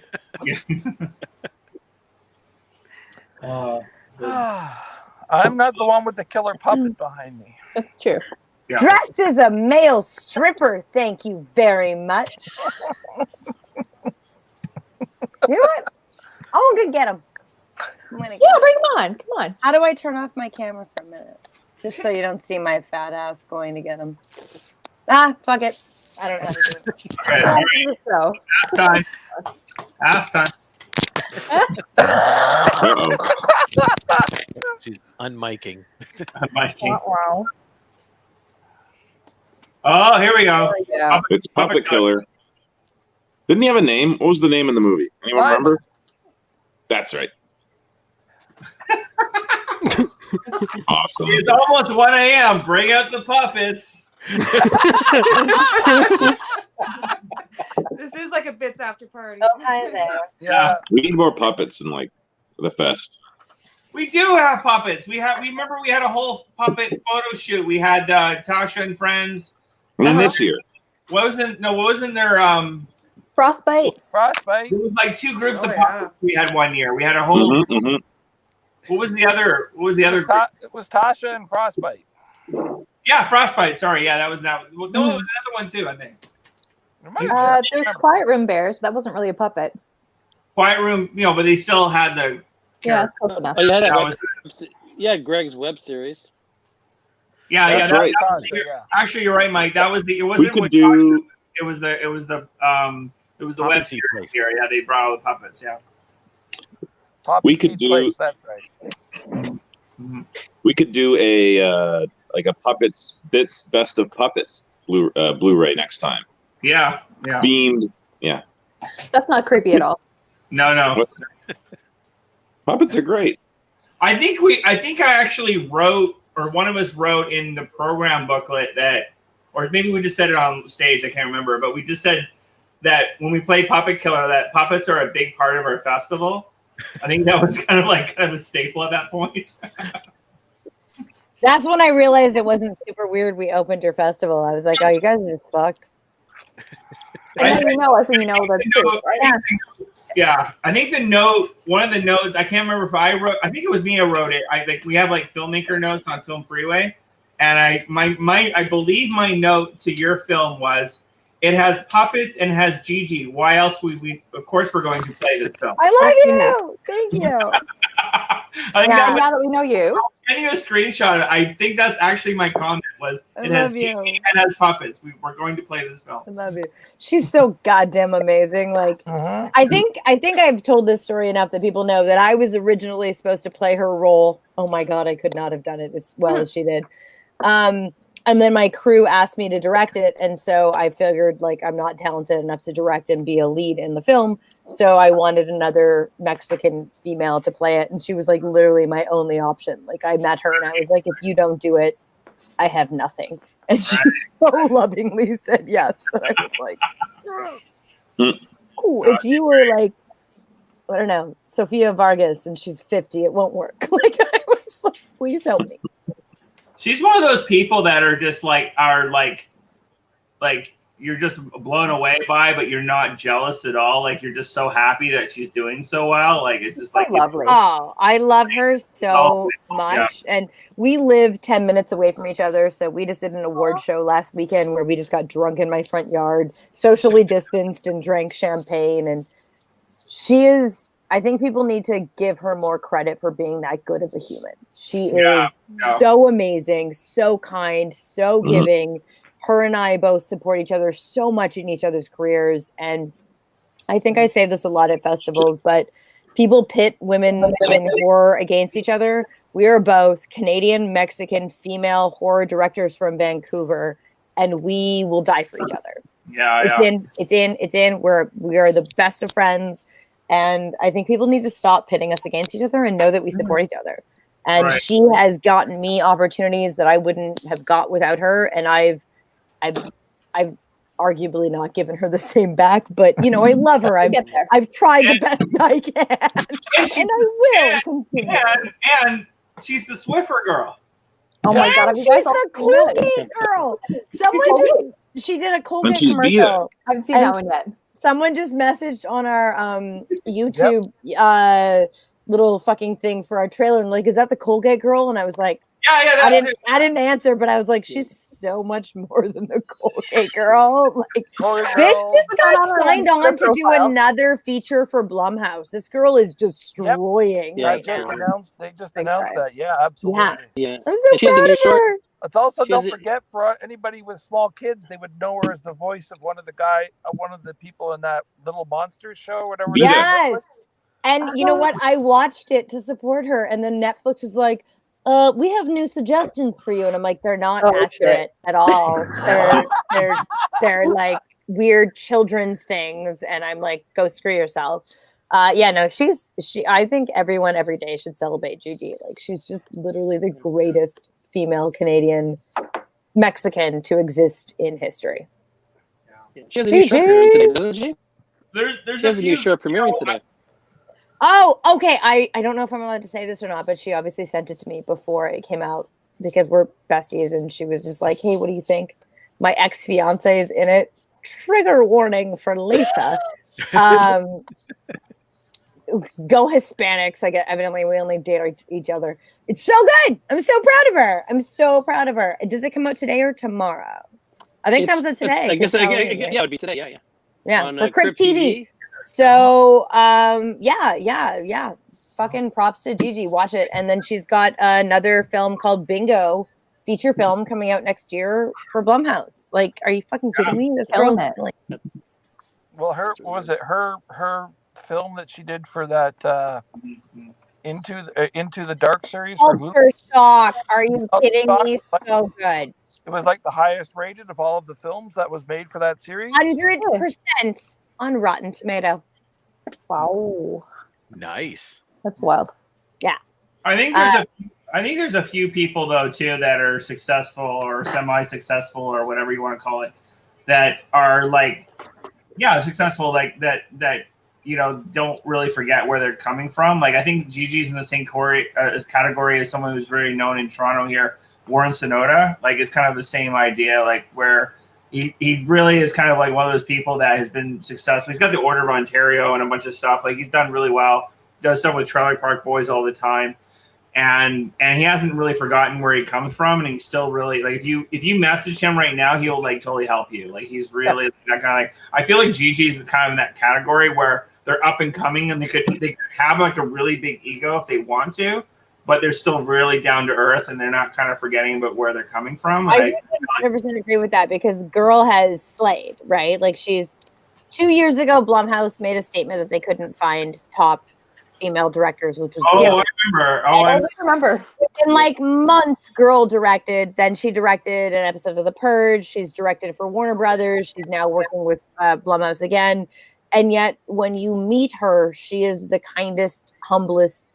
She's not humble in a diminutive way. No, she's very aware of what she's creating, but she's aware that she's creating with a team. Right. She is. She's for me, she's at least.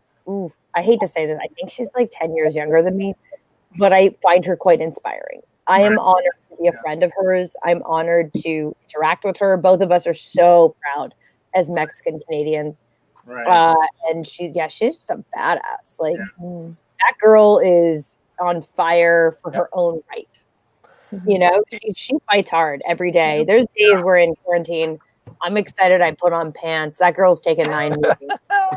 I'm like, I showered. Someone give me an award. She's like, I was on 9 network, fucking interviews today. Jen, you remember when Blumhouse, that whole you and I went completely We lost our minds. Lisa, you might not know this, but like you remember all like the fervor that went up after he made that statement, right? Like people were outraged. And I lost my shit. Yeah. Well, Kelly and I got on the phone. We're like, "What the heck is this?" And we're like, "I can name like there's like Audrey Cummings. There's Kelly. We were like, there's like 10 people right now. I can tell you and Lisa, we when Jen and I said we could name 10 filmmakers that could do a deal with them. That was just Bits alumni. That wasn't even like other people at Biff and Afterparty and stuff. That was just alumni that we knew directly. That had done some substantial projects. I'm like, are you fucking kidding me? Never mind, like what's in the States, right? Like it was just like, are you telling me that you don't have anyone in the States? We can name. It was such a ridiculous thing to say. It was one of the right off the bat. Yeah, no, I'm with you. It was ridiculous. And I know that when that statement was made, I'm pretty sure we put a statement about it. And I know a bunch of other outlets did as well. And Gigi's name got brought up in multiple different as it posts. So I think, I love Audrey. I love Jessica Cameron. I love all of us. I think you guys know, especially Kelly and Kirk know my petition for women in film. But if I'm, gun to the head, got to put one of us ahead of everyone else, is Gigi. That girl's got it.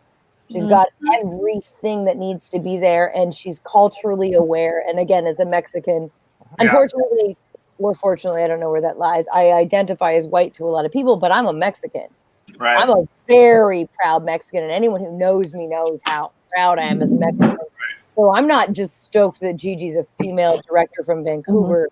I'm stoked she's got my culture, and she there's not one thing she's ever done that doesn't have my culture shitting on that film. Like it's so infused and so beautiful. And again, I've seen her latest film because we're friends, and that's thankfully we trust each other and love each other and hold each other up. But when you see it, you're going to just see our culture. You're going to see Dia de los Muertes. You're going to see our respect for. You're just going to see and then you're going to fucking see Gigi do work. Like she's also so badass. She's like me. She's like, we're not going to kill you off screen. Thank you very much. We're going to kill you on screen in the most aggressive way we can possibly. So yeah, I don't know how we turn this into a GG love fest, but I'm here for it. It's always a GG love fest around here. I love that. She's just so. And those of you who don't know her, I want to tell you before I shut up, and I will. I know a lot of filmmakers. I know a lot of Hollywood A-listers. I know a lot of people. Very few are real. You know, like everyone gets caught up in what they're doing, what they're creating, what they want. And a lot of it is not their fault. A lot of it's like insecurities and, you know, you can justify a lot of behavior. Gigi is real. Gigi is like the nicest, kindest, purest human.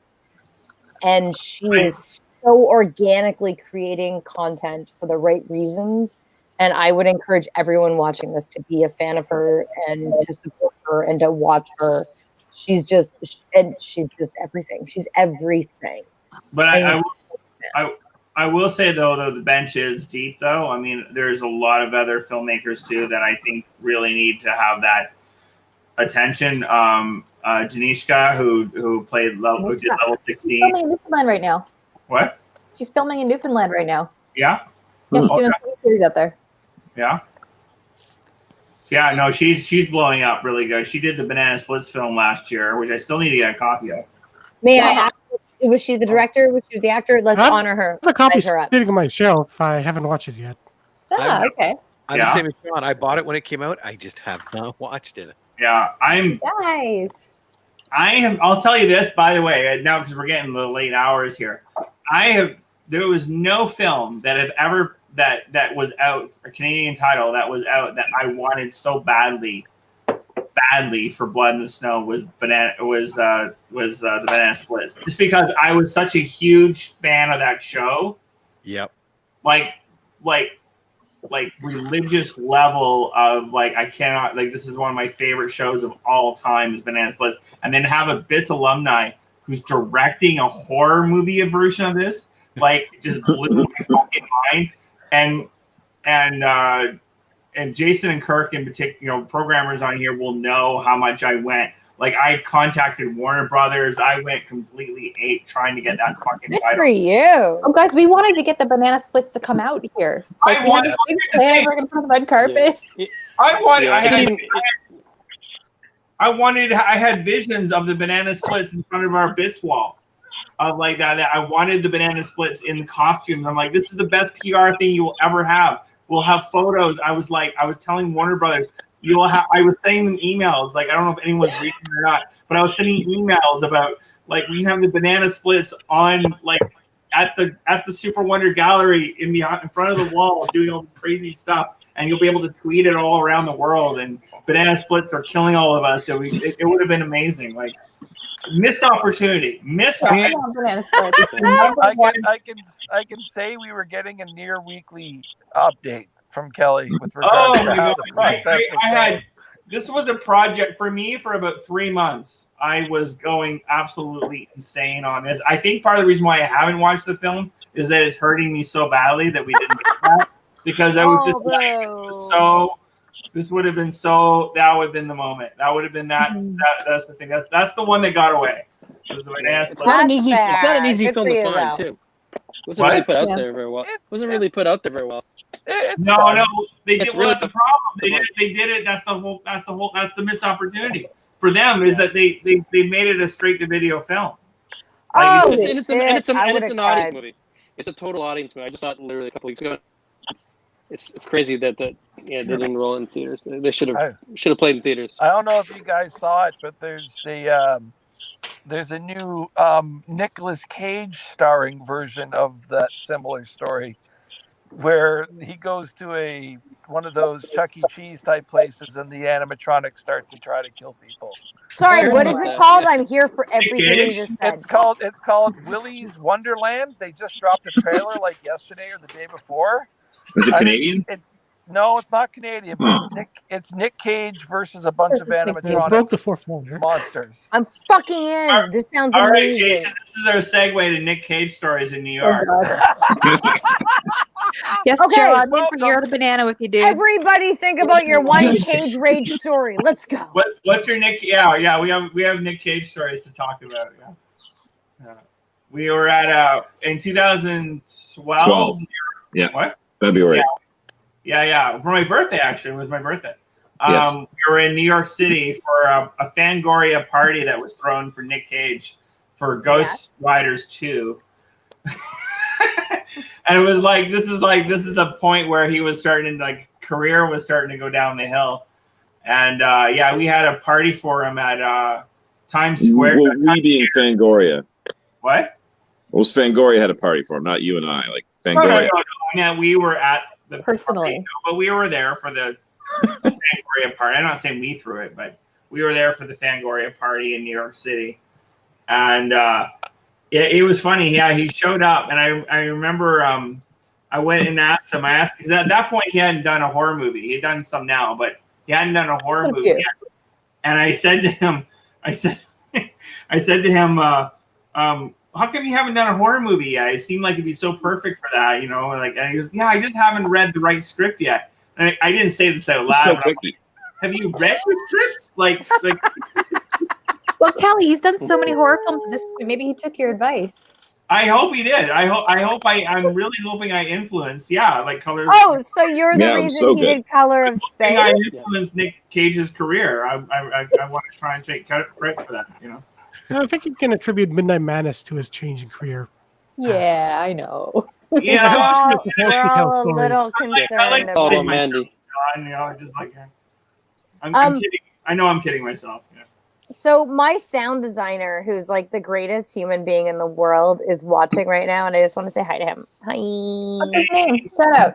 His name is Rob. He's done pretty much every film I've ever done in my entire life. Rob, we love you. Rob. He is so talented and so amazing. And I mean, I hope people understand what, specifically when you make a horror film, you are a victim to your sound team. So it's your composer, it's your sound designer, and you don't exist without them. And so I just want to give you so much love, Rob, for watching us. I think he's working right now while watching us. So I love you.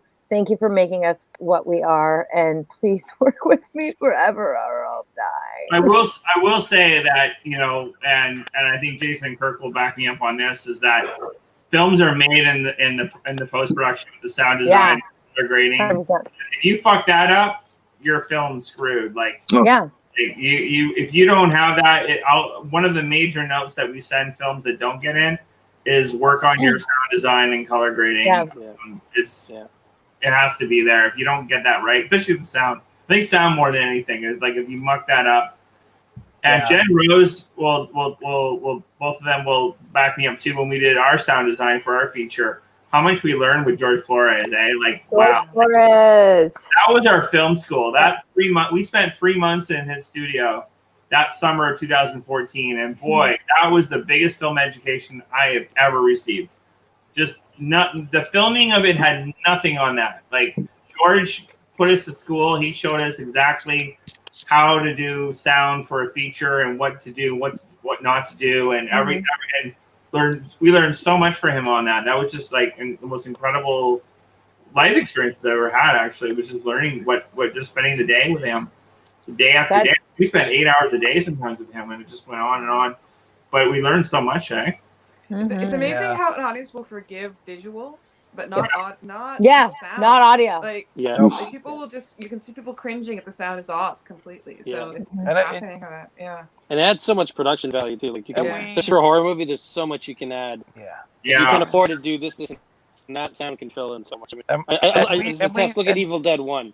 Yeah, I mean that's all. There's so much sound design in that. That's like 100%. And also the composer. Like you're gonna have moments of silence that you have the expectation that someone's gonna fix it, and that's literally what you have when you're filming. You're like, they'll fix it by making this great. Unless they do. We went one step further. We actually brought our composer in to meet with our sound designer. So that was like he did 2/3 of the film. We had 2 different composers, but he did 2/3 of the film, and we had him meet with our sound designer to so they could at least coordinate everything, and that helped a long way too. Anyone who's seen Puppet Killer knows that anyone who made my film is so beyond my pay grade, and I'm so fucking lucky to have them. Like Stephen Gallagher, who did like Here's my composer, did the Hobbit trilogy and the Lovely Bones. Like, I don't deserve him. Wow. Like, Holy it's shit. fucking That's rude. amazing. I know. Whoever said holy shit, I'm with That was you. me. It's ridiculous. Wow. And someone sent him a rough of my film, and I was like trying to explain to them my budget. I was in LA, and I was like, no, I don't really think you know my budget, which is nothing. And they're like, no, he just loves 80s horrors. Let me. And I was like, nope, like, I don't think you get it. So anyway, he fucking ended up doing our film, and it was like the most mind-blowing thing. And I'm so grateful for everything we've accomplished. But like Kelly just said, would we be where we are without him? I don't know. Yeah. Because he's that good, and because horror needs those moments of suspense. It needs those beautiful moments of sound design and composing that these humans hold us up so much that we need to be that self-aware, I think, as filmmakers. And I don't ever want to be this fucking asshole director that's like, I won that award. No, I didn't. My entire team did. And obviously Steven did, because he's so good that I'm like, all the awards to Steven. Thank you so much for being I paid him $2,000. Wow. Joe's question is, what was my biggest sound takeaway? I have an answer. Can I pitch in? Yeah, you know the answer. You know Don't exactly. keep out on your location sound guy. Oh, Do God, not no, keep don't. out on your Yeah. location sound guy. Yeah. Spend your money there. Yeah. Number one. To Kelly's point earlier as well, every year, and I'm not going to say names because this isn't about trying to out anybody or anything, but No. every year we'll get a handful of films where it's like, you know, somebody's done their edit, they've run it through Adobe Premiere once, and that's about all they do.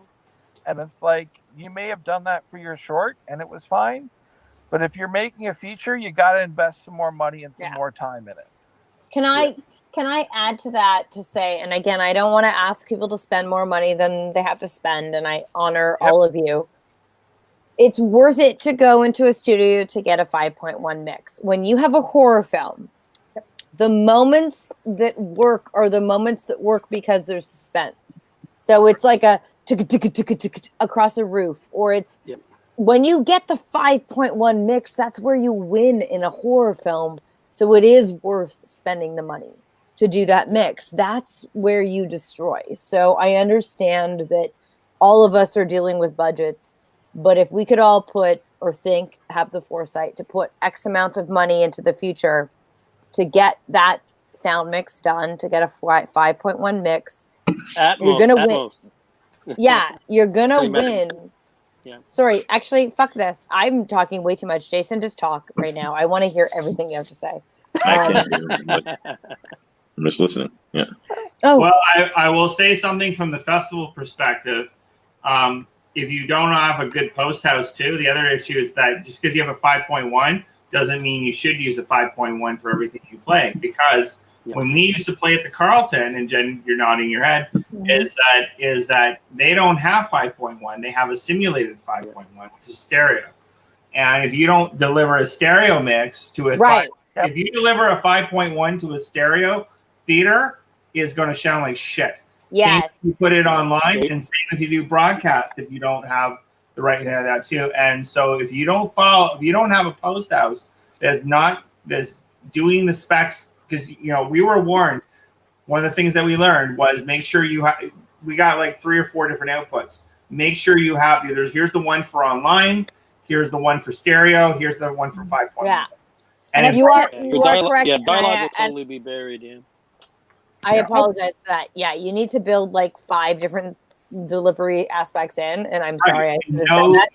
And know who you're delivering to, because this is I'm not going to say who, but there was one feature that we had played this year at the festival on Super Channel, and I don't think they paid attention to the delivery specs, and they weren't happy with how the audio was. And if you don't follow how it's supposed to be delivered, but this has happened in the theater. This is nothing new. This happens every year. I've yet to have a festival a year where someone didn't follow the instructions of what they're supposed to do. They cut corners, and they didn't get the audio the way they wanted to for it. I mean, it's a little easier at the Royal because it's 5.1. So you get 5.1, they have 5.1, you're good. But it was more harder when we used to be at the Carlton, where it was simulated 5.1. So a little technical, late night technical stuff, but that was kind of a thing. And I don't want to ask people to spend a lot of money, but the thing that we did, we're a low budget. Like, I think no one can contest that we're a low budget film. We had our deliverables set up prior to, and when film festivals wrote us in, I just messaged my post-production supervisor and I was like, this or this. And I'm sure we fucked it up a couple times for humans. But, you know, at the end of the day, I think we set it up well. So I think that's really important for filmmakers to understand is you can be low budget in a lot of the creation, but you've got to sort of raise the bar a little bit in delivery. There's certain, well, here's the thing. There's certain things that you can cut corners on. There's certain things you can't. Exactly. And I think that's what we're getting at. Yeah, people need to understand that when it comes to film festival delivery, Yeah. that's where you've got to rise up. You have a responsibility for a delivery.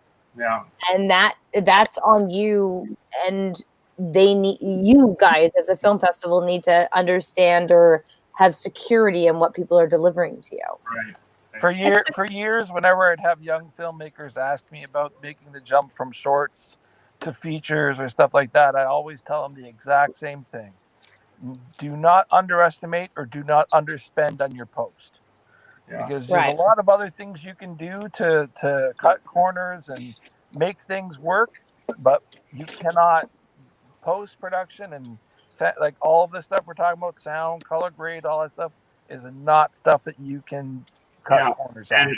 And Mike, definitely hear this when you're making your feature. It's like, you can definitely do a feature as low budget as you can possibly do, but that part of it you've got, and that's the problem is that most features, like in every film does this. Every film does this. They shoot just enough to get through production, and then they have to kind of do like, we go, okay, how are we going to do post? Like I remember turning to Jen and Rose when we finished principal photography on late night double feature. I turned to them and I'm like, okay, great, but we need to find money now for post production. We had no money for that, and I know writing a check for it, but I got a lot of great advice from like a lot of Bits and Lemonize filmmakers, and they were telling me that's the first thing they told me.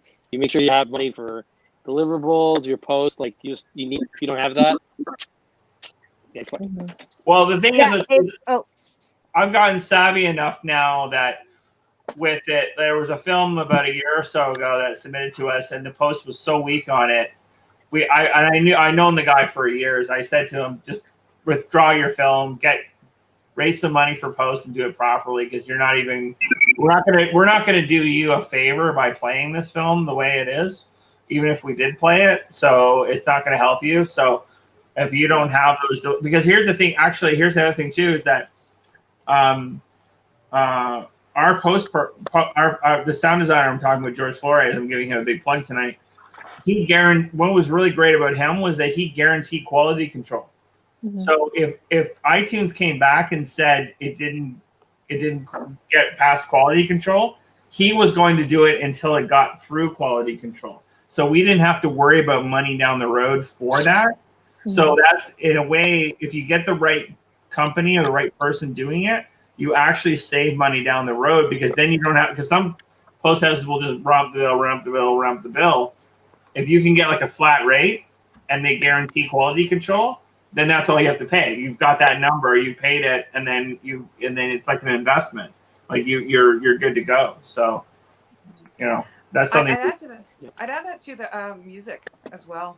Just how important music really, especially with horror. I mean, Jen, myself, Kelly, we all have musical backgrounds as well. And that, because it's another voice telling the story, right, to the whole thing. And I think that's something that I don't know if filmmakers think of it. It's important to kind of really consider that, like, what's that musical approach to it too. So yeah. I'd go even a little earlier and say, how many people, and I've seen in the indie world it happens far too often, shooting films without working on a screenplay. Don't shoot your first or second draft, because I think over the sound design, over everything else, screenplay is the thing that's lacking the absolute most. Is that it's sometimes you wonder, is like, how many passes did you do on it? Did you get your structure nailed down? I mean, it's insane, and a lot of people have the attitude. Well, this is where both you, Mike, and Sean have an advantage. is that you're both film reviewers and you're filmmakers. So you kind of see that what we see as well is that you're right, that one of the big, if I had to pick one thing that's kind of like a real detriment is there's no problem on most films that like we get are like really good production values for the features, especially, but sometimes the scripts can be like, whoa, like they did it on you hear stories about how they did it on a weekend. They get the financing on the Friday and they start shooting on Friday, and they're kind of like shooting first or second draft like you're talking about. And I did the 48-hour film project last week. Oh, you did? No way. Yeah. I pretty much shot the first draft there, but there's a lot of improv and stuff. That's different. That's different. Yeah, that's different. When you do that, you can. Yes. Yeah. Yeah. Just one more I thing mean, to add shooting a to feature, Kelly. To Go Kelly. ahead, go ahead. Jen, go. Sorry. One No, more thing to Jen, add to go. Kelly's point, when you're doing, if there's anybody still listening here, maybe nobody's listening. I have no idea. You bet. One thing as a woman, if you're a guy writing and you're only working with, if you're a male writing women's roles, maybe get a woman to read your script, because there's so many times I'm watching a movie and like a woman saying something completely ridiculous that no woman in real life would say, and I can say, what? No woman read that script. Not a single woman took a pass at that script, and that is so important. Yeah. Like as a female, and I'm sure the same as Amy Lee says, absolutely. Mexican, you may see the same thing. No, just as a woman. Yeah. I understand that I represent as a bit aggressive. I'm not your typical day-to-day woman. Yeah. But I lose my shit when I watch a film or I read a script of a woman that I just can't even remotely relate to. So yes, thank you. I think we need to just like pause as male writers and just ask someone to have a little pass. It's not asking to let go of your creation. It's asking for a pretty like solid input on that. Yeah, thank you for that. Because that's really important for me. Lisa, Lisa, I don't know if you have Hollywood Suite or not, but have you seen Hearing the Script yet? I'm actually having some incredible feedback right now, which is definitely making me like not be able to hear you. Yeah, me too, actually. No, I think it's you, Lisa. What am I doing? No. What am I doing? I'm not going to say it's not me. I'm not going to say it's not me. I'm always the reason for everything. So it's a puppet. I'm getting it too. I'm going to try muting some mics for just a second to see if that changes anything. Okay. I'm sure it's me. I'm so willing to admit it's me. Actually, while it's going on, I'm going to actually say night, guys. Sorry, I'm actually Oh, Rose, thank you. It was so great seeing all of you and have an awesome time, guys. Okay. Good night. Love you. Bye, Rose. Yeah, I muted my microphone because I actually Joe. walk around. So tell me if it is me, but I should be muted anyways. Actually, I just tried Jason and it goes away. Do you have your sound on, Jason? Yeah. Do I sound weird? Yes. Oh. No, I mean, like, do you have your speakers on outside of your earbuds? Right. Like, we're picking it up. Earbuds. Oh, that is there's a bit of a reaction there. Okay. Yeah. I'm piecing out for 2 seconds, but I'm coming back. Yeah, I'm getting it too. I muted mine, but it's still happening. Yeah. Does that sound weird? It's weird. It sounds like a walkie-talkie. It does. It's Kirk. Let me try one more time. Because if I mute your mic, it's all good. But I can't hear you when I mute your mic. No, I can hear it. There it is. This is the most exciting party ever, guys. Right?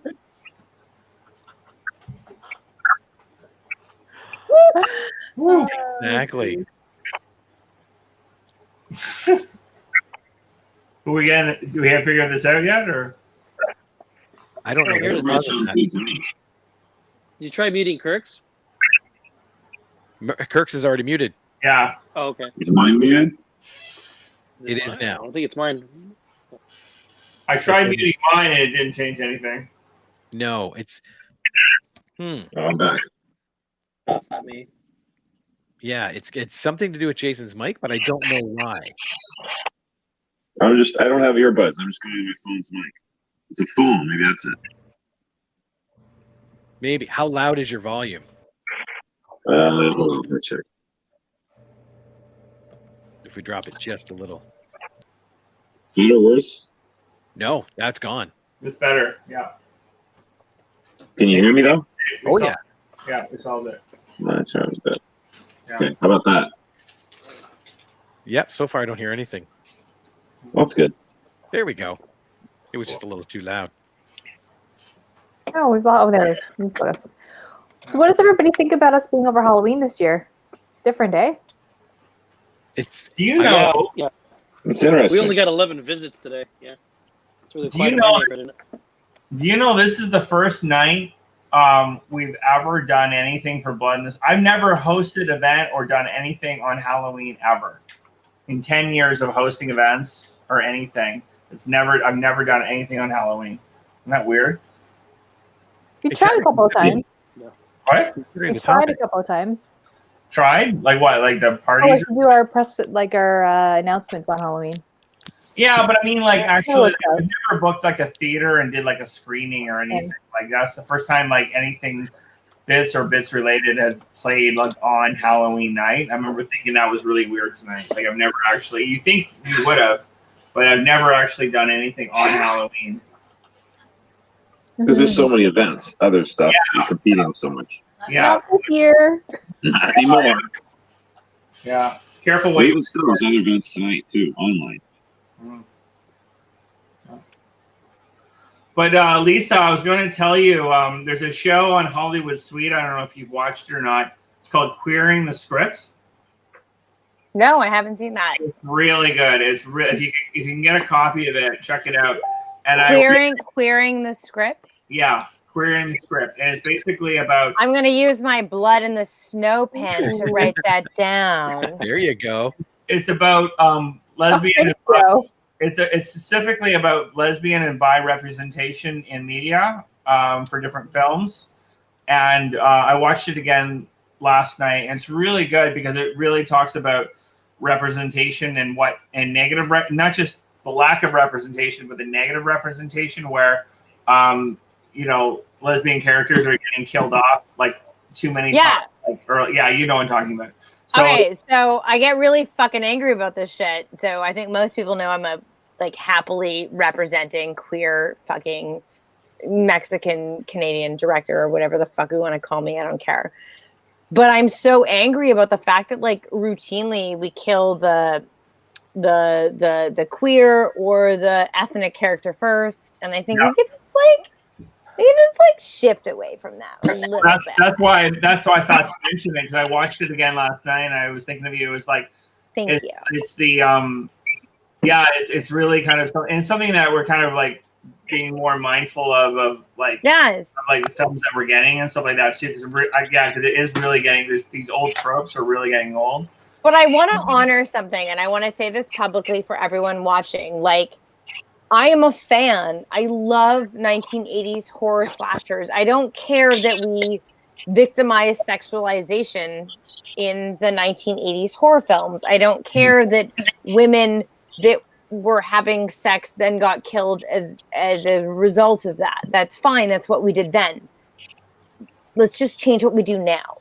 I'm not about cancer culture for old school films that were of the time. You know what I mean? Like, that's fine. That's great. That's okay. Let's just change the dialogue as we move forward. And I want to really be clear about that, because I know that I can be, those of you that follow me on social media, I'm really angry. I'm a fucking real feminist, angry ass queer. And that's cool. But I don't want to make people feel that I'm not willing to listen or engage in a conversation with them. I'm just wanting to create change, if that makes sense. So I'm not looking to cancel shit that used to happen. I just want to change the way that we make film moving forward. So you want to give me a dumbass blonde, make it a male. Right. Sexualize someone, who might have to die for having sex, make it a male. I mean, I'm willing to flip the trope a little bit and kill a bunch of motherfucking men. What? You know what I'm saying, Jen? I'm here for you. Well, it's funny. It's a topic we're actually going to be talking about at Deadly Exposure this year. Is undoing tropes. Yeah. Oh shit! Why the fuck was I not invited on that? Fucking you were invited. Was I? Don't lie to me. I wasn't. I wouldn't have turned down being on there with you. But yeah, thank you. So anyway, I just wanted to qualify that because I know that sometimes we can be seen as like really angry lesbians, and I'm not an angry lesbian. I'm just a queer ass bitch who wants to make a change, and I think there's a real big difference there. But so Joe is pitching us on a new movie called Queer Apocalypse, where only straight people die, and then the gay Thunderdome starts. I think he needs to explain what gay Thunderdome is a little bit more concisely. I'm in already. I will watch that movie. I'm ready to be in it. Joe's idea is to be optioned. I don't often say yes to film offers, but if there's an offer for me, I'm in.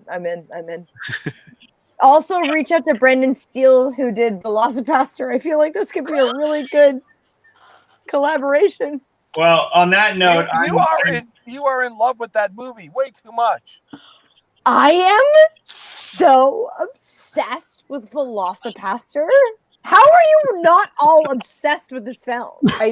This is new to me. I'm gonna have to go look at it. Okay, Jen, I've seen the artwork. I've Velocipaster. never seen Let the me film. pitch you Velocipaster. I feel like it's all in the title. No, it is. It is, but it is more. It is a film about a guy. Okay, no, it's great. This priest ends up having his parents killed in front of him, which inspires him to go to China. It's not China, it's New York because they can't afford to go to China, but whatever. He goes to China.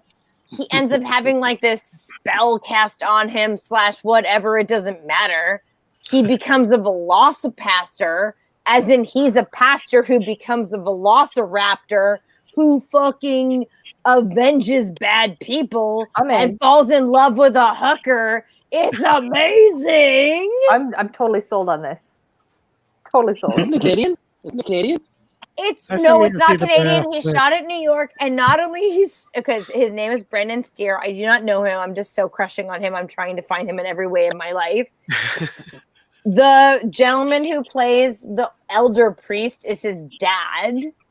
And then the woman who like literally shows up at Nam, they do a flashback and the guy's like talking about the love of his life and they go to Nam, but it's so clearly New York in the forest. It's his mom. So his dad and his mom are in it. And then the Velocipaster, where he literally turns into a Velociraptor who avenges bad people, is just the worst creature for a Velocipaster ever. I'm sorry. I don't know how else to tell you how great it is. I can't help you if you don't get it. It's on Prime, isn't it? Of all time. It's on Prime, isn't it? Is it on Prime? Sorry? You just sold me. It's on Prime. Oh, I gotta check it out. Check out this shit. Oh wow. Well, for anybody who's signed up for Amazon Prime to watch Super Channel Fuse, where Bits is, you can go watch Velociraptor. Oh wait, I've seen girls do this before. Subscribe below, hit the link. Like, subscribe, hit the bell. So it's like really important to me if you would just like hit the link and subscribe. You're gonna love my new short. Oh yeah? Great. Yeah, everyone fucking watch Velocipaster. Literally, he's a priest who falls in love with a hooker and takes on the world in the form of a dinosaur. Oh, What else can I do for you? And then do yourself a favor and double bill it with the gore cut of Tammy and the T-Rex, and you'll be perfectly set. You should say Tammy and the T-Rex. And that's why me and Kirk are married, also divorced, and having some marital problems. I can't help it. I missed one therapy session. Well, you know what? It was a few. Our Well, son so is Lisa- Maddie. You Lisa, are what's going on with Joe Hero. Sorry. Oh, it's okay, Mike. Go ahead. Multiple questions. I didn't think I had a real conversation going on here. Yes. Yeah. No, I'll- I want to I'll know say what's going on with Puppet Killer distribution wise. Oh, that's just a great question. So it turns out we had a pandemic. Oh, really? I know. Uh, So, I mean, no one Harvey's still watching here. Hi, knows Harvey. about Puppet Killer. It's a stupid, tiny. I mean, I don't mean it in a rude way, but it's a very tiny, independent feature film. But we oddly, for a second, Harvey just said it's also on Tubi.com. Velocipaster. oh my god, I thought he meant my film for a minute, and I almost shit my pants, and I was like, well, that's bad. No, it's just on YouTube. Okay, yes, Velocipaster, Brendan Steele. I have the biggest crush on this human. I'm obsessed with him. I think he's at least 10 years younger than me. I don't think it's healthy, but like I'm just so proud of what he created.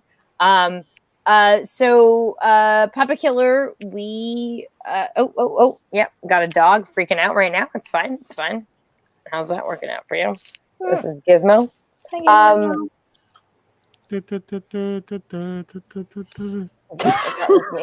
It's very awkward. I love whoever just gave me theme music. That was so great. I wasn't looking at you, but one person was like, duh, duh, duh, duh, duh, duh. It was like super awkward. I love it. Was it Kurt? That was That's Sean. all This is fun. why we're getting married, baby. I love you. So prior to COVID, we had a pretty kick-ass deal. We had a massive Canadian-US theatrical, and that doesn't exist anymore because COVID. So we're working on things. It looks like we might have a thing, and I'm not legally allowed to talk about it. So that's it. Oh. This is so gross, right? Like, it's the worst answer to give Is you it ever. possible you guys are gonna have a DVD release? Oh, we'll definitely have. Okay. We'll Good. but we're hoping for something better than that first. Yeah. But it's so fucked up because COVID, right? Like, What do you do? It's better Yeah. for you to say I can't tell you as opposed to there is nothing. That's true. please refer to Rob for all my future press moments. No, He's doing a great job. It's oh my god, which way do I? Yeah, her. She's the PR genius. I love it because all of us have different visions. So, like, you were poking at Mike's face, and Here's I me love poking at that. Rob, and here's You're me poking. poking at you. There's This is Kirk. Jen. There's Jen. Yep. Okay, could someone poke at me so I don't feel so lonely? No, other way. This way. That's you. Ah, Kelly's poking at my butt. I love it. Yeah, I don't think anyone's watching us anymore. No one can be We're done. We've got like an audience of thousands at this point for sure. Oh wait, who's Joe? He said Lee Sophie's is my Joe. hero. Joe, I'm you not should sure. join the group. You're Based on the clearly the comments, is Khalid, Joe, and Harvey are the ones watching.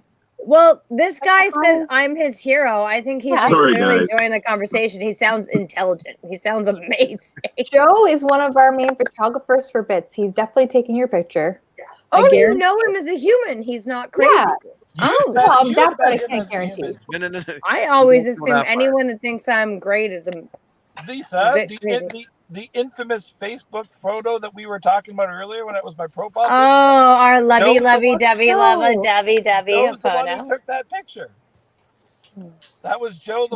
Joe was the one who took that picture. So that's who Well, we're when talking you're ready to admit we're in love, I'm here to hear it. It's fine. about. I have to admit what I've already said thousands of times already. You're, whatever. It's not awkward, but it's awkward. You know what I'm saying? We'll make it awkward. It's fine. I think it is awkward. It's only you making it awkward, my dear. Well, I mean, you're making it awkward. I'm getting that you're trying to play not hard to get, but extremely fucking difficult. But I get it. That sounds like me. Party. So That does sound like me. Who is this Queeropolis person? Queeropolis, Joe, where we're just only talking straight about people Joe. die. Okay, so someone wrote Queeropolis, That was where the Gay only straight Thunderdome, people yeah. die, then Gay Thunderdome starts. Like, I'm here for everything that is wrote. This is amazing. So you're gonna make this movie, right? I want to make this movie. That's what I'm saying. Was that you, bitch? I'm trying to be encouraging here. Oh, I'm in. I just feel like, yes, Queeropolis? Are you kidding me? I'm in. And then we just kill straight people. Yeah, that's fine. Yeah, I'm in. I'm in for this. I'm not really sure what the story is, though. I think someone could help us with that. We'll figure that part out. Okay, cool. All right. So what you're witnessing right now is me and Jen committing to a film we know nothing about. Joe is a great photographer. That doesn't help us. Oh, Harvey's still awake. Yeah, no, Harvey's still adding. Hey, boo. Wow, it is 1:45. I did not realize it was already getting that late. Yeah. So you guys know Remember, daylight savings time. Oh, right. shit. I'm so angry about that this year. Why? Well, for us, daylight savings time kicks in 15 minutes, Lisa. Uh-huh. Yeah, it's almost Really? It's actually 1:45, really. Ridiculous. Oh my God, I had no idea. Ridiculous. Yep. We get an extra hour of 2020. I love that, like, some of you guys are angry, and Jen was like, I'm here for the party. I'm here for the party. All right. This is surprisingly accurate for a Bits party, actually. Yeah, I think it's pretty good. Are people watching us, or are we just, like, hanging out together? Because I don't care either way. Together at this point, yeah. Yeah, it's just us. We had some people drop, but we've got some of our lovelies here. Joe and Harvey still kicking around. Yeah. Sorry. But again, into the Bits party. I'm gonna die. I'm sorry. I'm Aw. really gonna die from I think it's COVID. about the same 11 people we would have at our closing night party around By 2 a.m., yeah. p.m. Yes. Oh my God, I Gorman miss party. you guys. Miss you too. There's 4 people watching. There's Oh, that's pretty 4 good. people- Wait, I think one of them is me, though.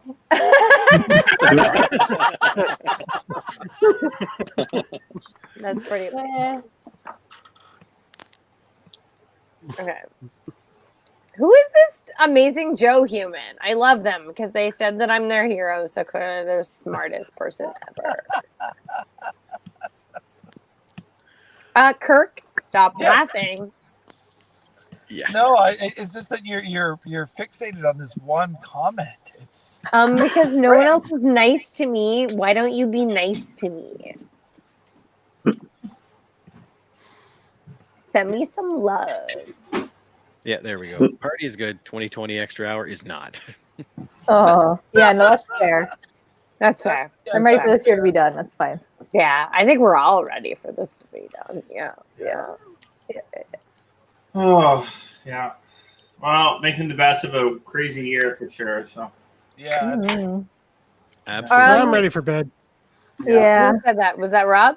I think we're ready to wrap here. Yeah. Okay. Yeah, I think so. Okay. I think we're good. It was so lovely to see everybody, and everybody's still Yeah, watching. you guys are all amazing. Good to see everybody. Yeah. Nice to see you And again, Lisa. Oh, you as well, my Harvey, friend. And Joe. if anyone has any films they want to promote, like chuck them anywhere we can support and share. And I want to support all of you so much. Okay. Awesome. All Thanks, you. All right, have a good night. Nice meeting you, Lisa. All right, Mike. All right. All right, good. Good And night, anybody Mike. who's anyone who's Good still night. here, we're partying again next weekend, so we'll join you back again. All right. Kirk, if you don't call me, I'm gonna cry myself. All right, guys. See you Night, next everybody. time. All right, Love you guys. bye, everybody. No. All right. Honestly, Kirk, if you don't message me, I will cry myself to sleep. Okay. Just sob. All right. Sob. No, it's gonna be awkward. It's gonna be fucking awkward. On that note, night, everyone. Okay. Let's have See a- everybody.